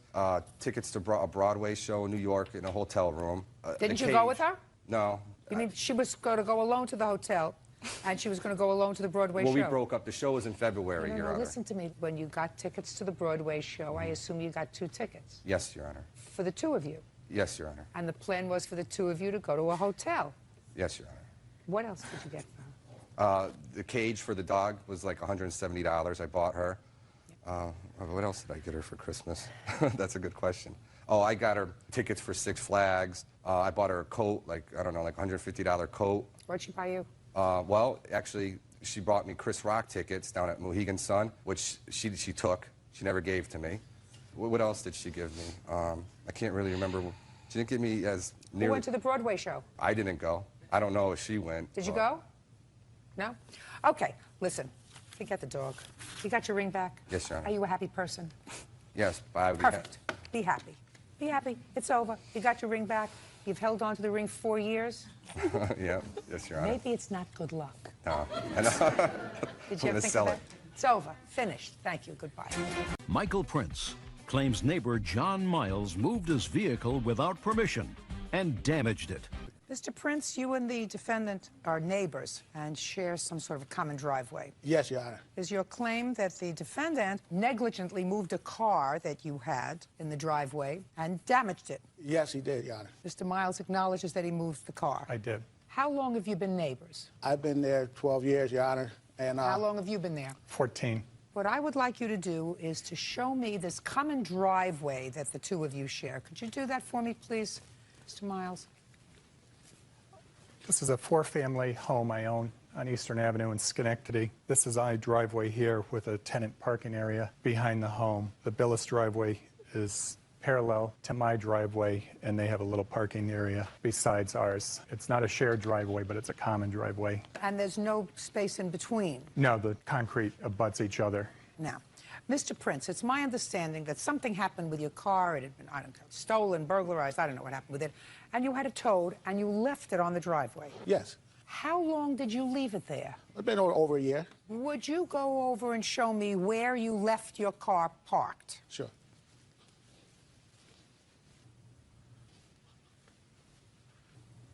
Here's the split driveway, and it's right on our property, right where our parking area is.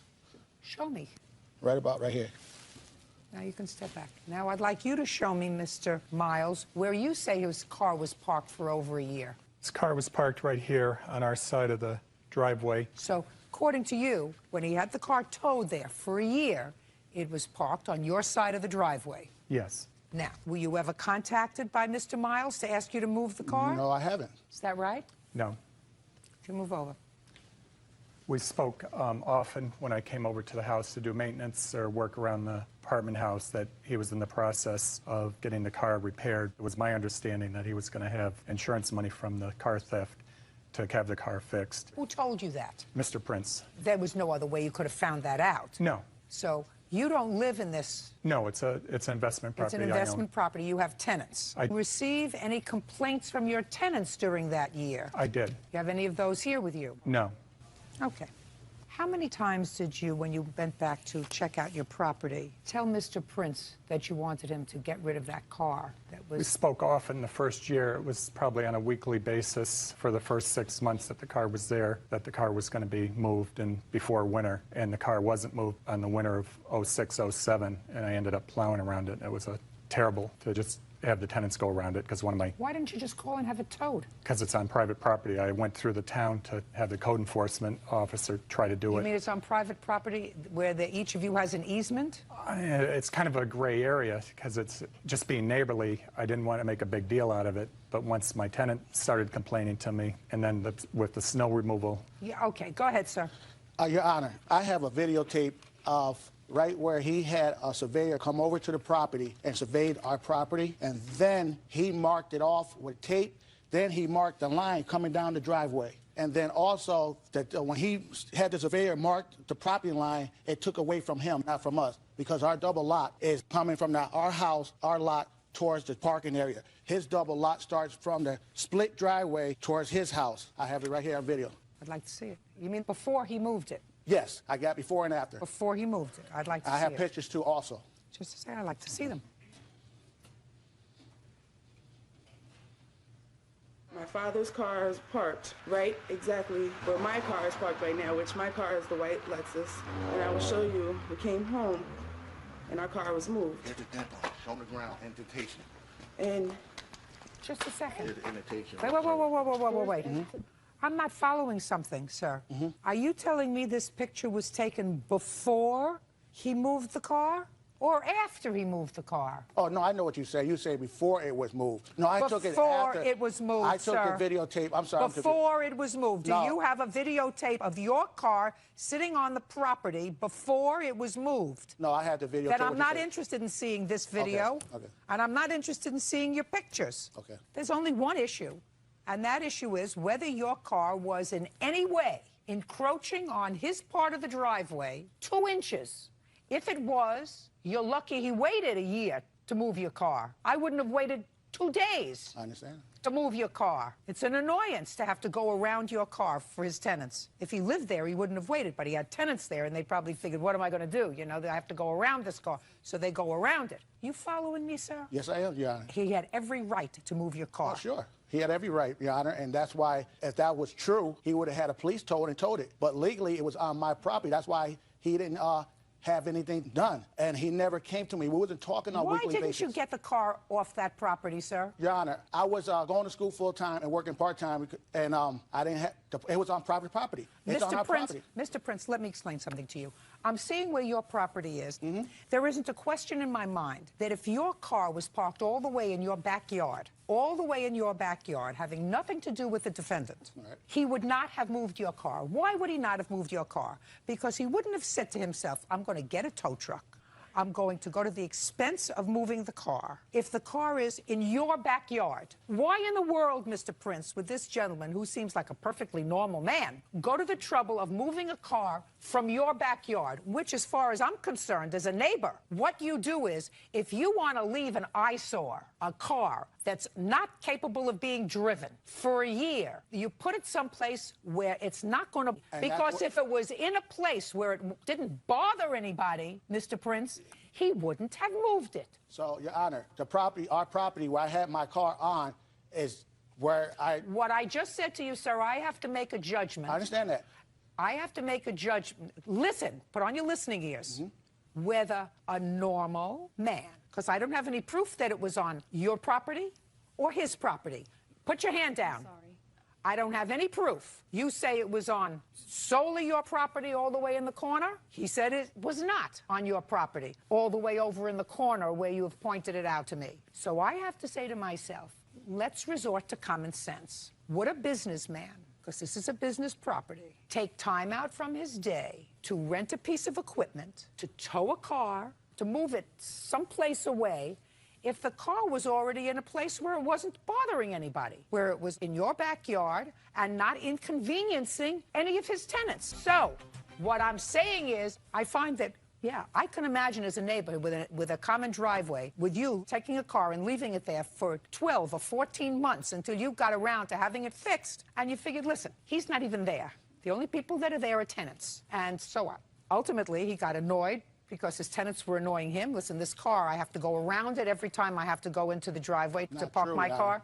Listen, Mr. Prince, I don't believe, sir, that your car was parked in the backyard where you say it was. Yeah. And that's what I have to and that's what I have to determine, whether your car was parked in the backyard, not annoying anybody. Can I say one thing, Your Honor? Yeah. I listen, I got my hearing on, and I'm listening to you. Okay, now, what are you saying is that he don't have time to call a tow truck because he's a busy man, but he has time to wrap a chain or pulley onto my vehicle, wrap it around a tree, and drag it. Listen to me, sir. It is very possible that if he called for a tow truck, they would have said to him, because this is a shared common driveway, we are not permitted to move that car. So why he didn't come to me? We always communicated. Mr. Prince, I believe that he communicated with you and you ignored him. Your case, sir, is dismissed. That's all.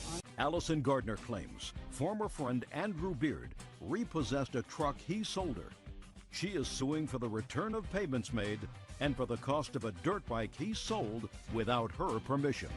Miss Gardner, it is my understanding, and this is some sort of convoluted arrangement for the purchase of a truck. You purchased a truck from Mr. Beard. You claim that he took the truck back. You want all the payments that you made to him on the truck. And you say he took a dirt bike that belonged to, I think, your son. Correct. And he sold it. You want the money for the dirt bike. Mr. Beard has a whole different scenario about what happened with this truck and dirt bike. So let me make it simple for myself. You knew each other? You were friends? Yes. Okay, good.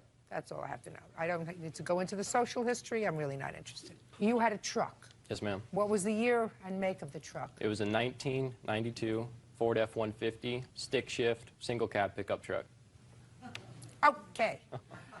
And you were in need of a vehicle, so you agreed to purchase the truck from Mr. Beard. When? We made an agreement, I think it was around September or August. What was the date? It was August 12th.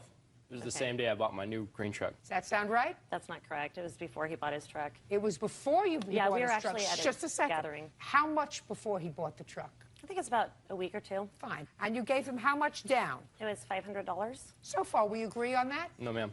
How much did she give She you? actually gave me nothing when I gave her the truck originally. No, I have a copy of it. I have two canceled But she checks did, here. in fact, give you money. She did, yes. How much did she give you at first? At first, $500 check. And when was that? I received both checks of $500 increments by November 16th. And did she have the truck prior to that? Yes, ma'am. When did she take possession of the truck? Actually, a couple days after my original date, August 12th, that I gave her the truck. So according to her, it was the beginning of August. So you got possession. Listen to me, Miss Gardner. You got possession of the truck the beginning of August. I have a check dated 8/14 of '06 for $500. Fine. He says that you got possession of the truck before you gave him the check. I'm not sure of the exact date, but that's probably close. Fine. So let's say August 1st, you got possession of the truck. August 14th, you gave him $1,000. I gave him $500 on 8/14 of '06 and another $500 on 10/13 '06. When were you supposed to give him the money? We did not have a specific agreement. He said that I could pay him on it as I was able to. Is that right? Yes, ma'am, that is. Okay. So he was a nice guy. August, you gave him a check for $500. October, you gave him another check for $500, leaving a balance of? It was about $1,100. I'd also given him $100 cash, $100 cash. Forget about the cash. Yeah. So you it'd gave be him $1,000, leaving a balance of? It'd be $1,400. $1,500. Don't play with me. Not including the $100 that I gave him. Not including the $100. Right. Correct. In cash. You give him checks and then you give him cash? Yep. So you owed him $1,500. And you've already had the truck 4 months. Yep. Well, when were you supposed to complete the payments on this truck? We had actually come up with the money, and we called him. My fiance Robin called him and said, "We have the rest of the money for the truck. Would you like us to go ahead and bring it to you?" When was this? This was later, after we found out that I'd asked him. I said, "Can I sell the truck to someone else? It's not working out for me." And he said, "Fine, no problem." Just a second. Starting November, you've made no further payments. When did you call him and tell him you wanted to sell the truck? It was approximately February 15th is when we called to offer him the rest of the money, so it would have been about 2 weeks before that, so about February 1st. So if you had the truck August, September, October, November, December, and January, 6 months. Correct. I was also Just a second. making repairs on it. I don't care whether you were making it. You were using it. Who was supposed to make repairs on it, Bird? You bought a truck that's 15 years old. 15 years old. Yeah. And you bought it for $2,500. You've had the truck now 6 months. You've paid less than half on it. And now, according to you, you call him up sometime in February. Yeah. And say to him, truck's not working out for me. Is that what you just said? I want to sell it. So, before you can sell something, you have to pay for it. Well, I asked him, I said, I need to sell the truck. Is it okay if I go ahead and sell it to someone else and I'll give you the money that I owe you? He said, no problem, that's absolutely fire. And he had a friend of his that was also interested in the truck. So he came to my home and picked up the truck to show his friend. When did he come to your home to, just a second. Yeah. When did he come to your home to pick up the truck? It would have been sometime around between February 1st and February 15th, that 2-week period.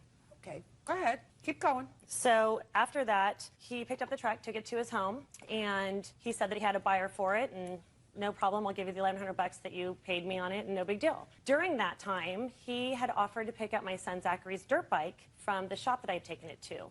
It was probably going to run me about $600 or $700 to get it fixed, and Andrew was very mechanically inclined and said, hey, let me pick it up, I'll take it to the house, fix it for Zachy, no problem. So that's what happened with the truck. So he fixed it, and I was calling him saying, hey, I need to get the bike back for Zach, and this and that. No return phone calls, text messaging, no return text messages, nothing. So on February 15th, he had possession of the truck. We called him and said, we have the rest of the money. Let's go ahead and we'll give you the money for the truck and just be done with it. You'll have a chance in a minute. Stop raising your hand. It's annoying and it's distracting. Go ahead. I said, we'll just give you the rest of the money for the truck. Let's just get it done, And then after that, it was February 25th, I called and I talked to him I sent him a text message and phoned him saying, I'm coming by to get Zachary's dirt bike. And at that time, he sent me a text message saying that he sold it, which I don't know how he could sell a dirt bike that he didn't have the title to without it being a legal transaction. So the bike at no point in time was ever collateral for that truck. He was doing me a favor. Actually, he was doing Zachary a favor in fixing the dirt bike. We never had an agreement that it was collateral. So what do you want? I want the money that I gave him for the $1,100 for the truck, and I want the money for the dirt bike to replace the dirt bike for my kid. Well, so that means that you used his truck for 7 months. You used it, you put mileage on it, you did whatever you had to do. You used his truck for nothing? Well, yeah. I mean, the truck is, it would be nice to get that money back. I want to replace my son's dirt bike. Just a second. Well, I'm trying to understand, madam. You purchased something, you didn't finish paying for it, you used it for 7, 8 months, and now you want the money back that you gave him, which was less than half of the amount of the truck. I mean, let's break it down. The reason I'm asking for that is because he said, hey, no problem, when I sell the truck or you sell the truck, when you find a buyer for it, I'll give you the money back. No big deal. You know, I'm going to listen to him, but you know why I question what you say to me? Why? Because you told me that on February 1st, you called him and you said, truck's not working out, right? And you said, I had the money because February 15th, you called and said to him, listen, let me come by and give you the money for the truck. I actually didn't have the balance of the money until February 15th. How were you getting the balance of the money? My fiance, Robin. Yes, your fiance, Robin, was what? Giving me the money. Well, why couldn't he give you the money February 1st? Why didn't you say to him, let me come by and pick up the truck, and say to him, no, I'm going to have the balance of the money in 2 weeks, and then I'm going to sell the truck. Well, I know that Robin had tried to call several times and offer that, and I wasn't present during all of those conversations. No way. Baloney.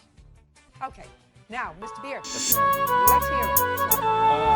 First off, this is my girlfriend. She's been dying to tell me something. Go ahead. Just a second. Do that.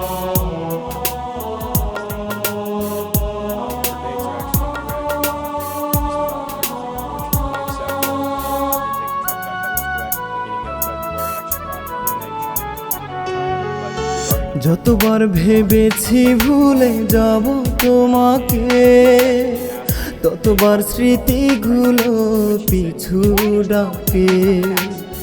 যতবার ভেবেছি ভুলে যাব তোমাকে, ততবার স্মৃতিগুলো পিছু ডাকে। ভালোবাসা খুব সহজ ভুলে থাকা নয়, প্রেমের নাম নিষ্ঠুরতা দিলে পরিচয়। প্রেমের নাম নিষ্ঠুরতা দিলে পরিচয়।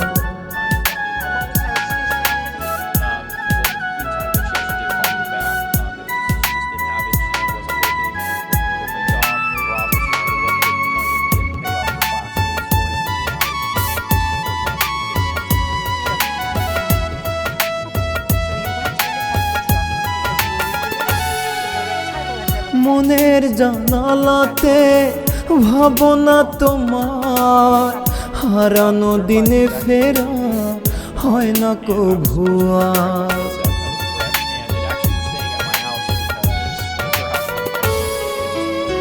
মনের জানালাতে ভাবনা তোমার, হারানো দিনে ফেরা হয় না কভু আর।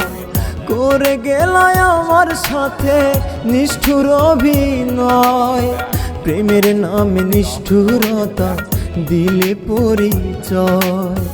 প্রেমের নামে নিষ্ঠুরতা দিলে পরিচয়।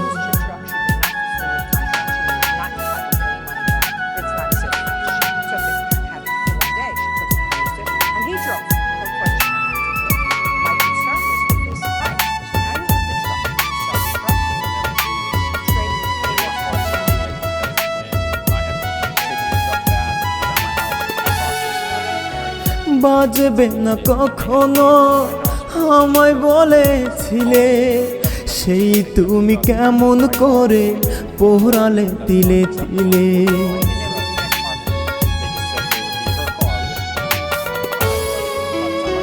বাজবে না কখনো আমায় বলেছিলে, সেই তুমি কেমন করে পোড়ালে তিলে তিলে।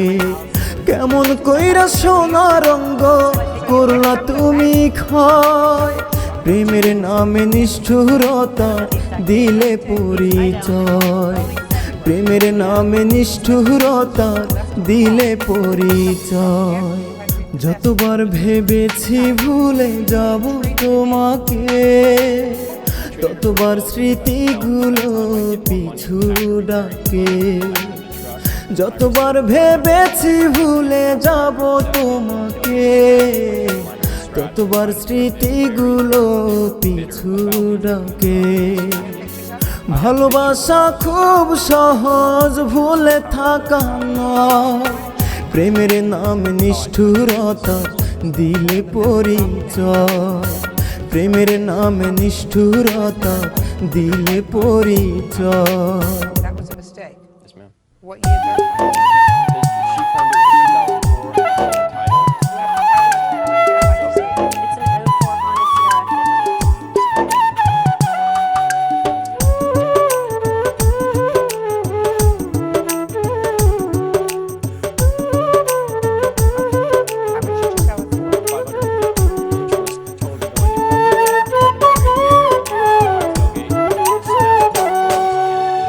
কার মায়াতে কলি যাতে মারলি বিষের সুই, আমি মরলে কোনো দিনও কাঁদিস না রে তুই।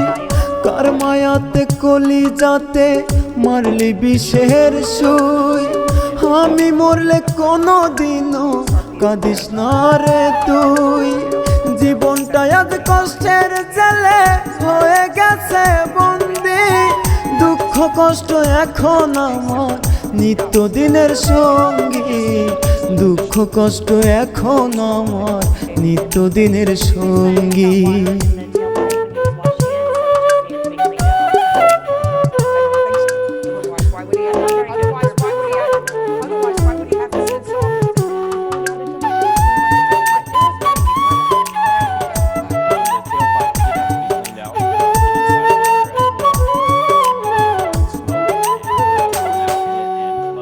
এই জীবনের মায়া ছাইরা ভালোবাসি তোরে, তোর মায়াটাই কলিজাটা খাচ্ছে কুরে কুরে।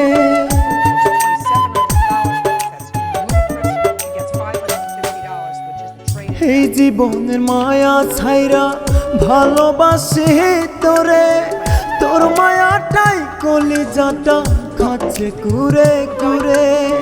তোর লাগিয়া আজ আমি প্রতিটা দিন কান্দি, দুঃখ কষ্ট এখন আমার নিত্যদিনের সঙ্গী।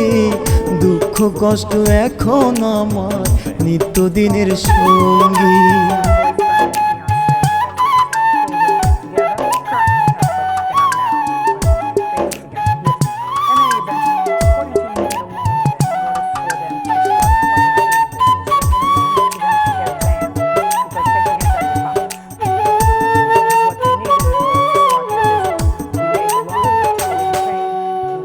ভালোবাসার প্রতি আমার নাই রে কোনো বিশ্বাস, বেঁচে যেতাম ফুরাই গেলে আমার দেহের নিঃশ্বাস।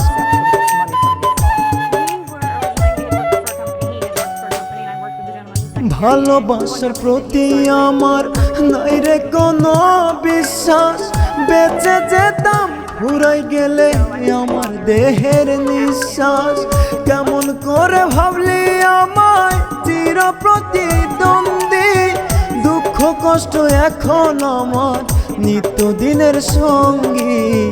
দুঃখ কষ্ট এখন আমার নিত্যদিনের সঙ্গী। কার মায়াতে কলি যাতে মারলি বিষের সুই, আমি মরলে কোনো দিনও কাঁদিস না রে তুই। কার মায়াতে কলি যাতে মারলি বিষের সুই, আমি মরলে কোনো দিনও কাঁদিস না রে তুই। জীবনটা আজ কষ্টের জেলে হয়ে গেছে বন্দি, দুঃখ কষ্ট এখন আমার নিত্যদিনের সঙ্গী। দুঃখ কষ্ট এখন আমার নিত্যদিনের সঙ্গী। common sense, unless you're a psychotic or a miserable person. Now, you're neither psychotic nor a miserable person, are you? No. So you would never go to your father and say, I need to buy a truck, I want you to give me money, right? Correct. So then why don't we start all over again like this never happened? You went to your father and said, can I borrow money for a carpet cleaning van? Right. And what did he say to you? That yes, he would get a loan and he would give me the money. And what did you say to him? Thank you. And how did you make arrangements to pay him? We never officially... Don't look over there. Look over here. I'm not talking about officially with the Queen's stamp ring on anything. How was he supposed to repay the loan that he was taking out? He wasn't going into his savings. He was taking out a loan. Yes. How were you supposed to put your hand down? I'm not asking you a thing. He's not your father.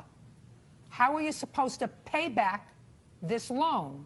Yes, clearly in monthly payments, but I never took it into that consent that I was actually going to... That's hardly English, what you just said to me. Never thought it completely through, I guess, when I did it. Well, then that's not my problem that you never thought it completely through.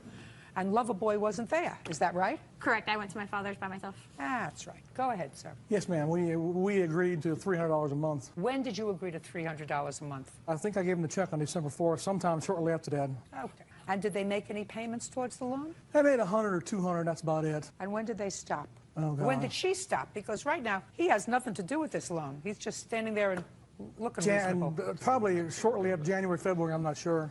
Because on February, then, she wrote me 3 different checks to cash it separate times. You want to see also the check that I took out, the $9,000? Yeah. I'm sorry. She said that she wrote me 3 different checks to help make up for the payments in February there, you see. And I took it to the bank, and there was no funds in the bank account at all. Truthfully, I did that so he would leave me alone. So I took out money from one account to another. I have 2 accounts, so I... He was making threatening. Yeah. He was making would threats to us daily. I was not Come to making my threats. house. He did make threats on my telephone that he hoped that the kids were going to end up in an orphanage when he was going to come tow the truck away that was in my name. I did say to her. Sure, just a second. And Just a second. Yes, ma'am. Why didn't you pay him his money? I didn't know that. Why didn't you pay him his money? I didn't know there was agreement to pay it back. You're full of baloney. You're full of baloney. You think that he gave it to you because he just thinks you're a nice guy? He doesn't have that kind of money, clearly. He had to take out a loan to get it. Why didn't you pay him back his money? That's one reason I did give him the 100, because I was Why appreciative. didn't you pay him back his money? Well, I didn't have $9,000 to give back He to him the wasn't same day. asking you for $9,000. He was asking you for payments. Sure. Well, he never asked me. I never talked to him. I don't talk to them. They talk to Rachel. Well, But from what I know, I'm normally... Then, listen to me. Yes, ma'am. Were you earning any money carpet cleaning with the van that he bought? Yes, ma'am. So you were making money, and you were feeding yourself? So I could work. Yes, ma'am. You were putting a roof over your head? Yes, ma'am. Forget her. Sure. Forget the children. This is his daughter. You are nothing. Then you have to pay him back. You have And if to he had pay ever- your father back. If he had ever come to me strictly and said, you know, there's an agreement to pay, but we had never arranged the agreement together. Then your girlfriend, and I'm not even saying why, your girlfriend lied to you. Now, is there any reason why you and the lovely Miss Gulahan have not married? Yeah, there are a couple of Probably reasons. my fault. There are a couple of reasons, okay? When you were without funds, Sure. was there any state money coming into your house? My question is a simple one. When you were without jobs, was there any state money coming into your house? When we were first together, yes, ma'am. When the children were born? Yes, ma'am. I stopped that pretty quickly. Yeah. Very temporarily. Did you ever pay back the state? They never Did the asked. state know you were living together? Yes. Oh, I doubt that. You owe your father this money, madam. He doesn't owe him anything because the contract was made with you. Is there a contract? Yes, there is a contract. Where? In all due Right respect. here. Okay. Right okay. here. Okay. In my mouth. There's an offer right. and an acceptance. And there was consideration paid. The consideration was he took out a loan. The agreement was your girlfriend, the mother of your children, would pay back the loan monthly. That was the contract. It was an oral contract. That's why we're here. If it was a written contract, it would be much easier, and I wouldn't have a television program that makes me highly successful. Do we understand each other, sir? Yes, Huh? yes, ma'am. Very good. Unfortunately for you, sir, the maximum that this court allows me to award you is the $5,000 Yes, ma'am, I maximum understand limit that. of the court. You are owed a lot more than that. I hope that your daughter does the right thing and doesn't become a bum if she doesn't pay you back the rest of the money. That's exactly what she is. Do you understand? Yes, I would Do you- just... Good. Most Thank you fathers very take much. you to That's college. all.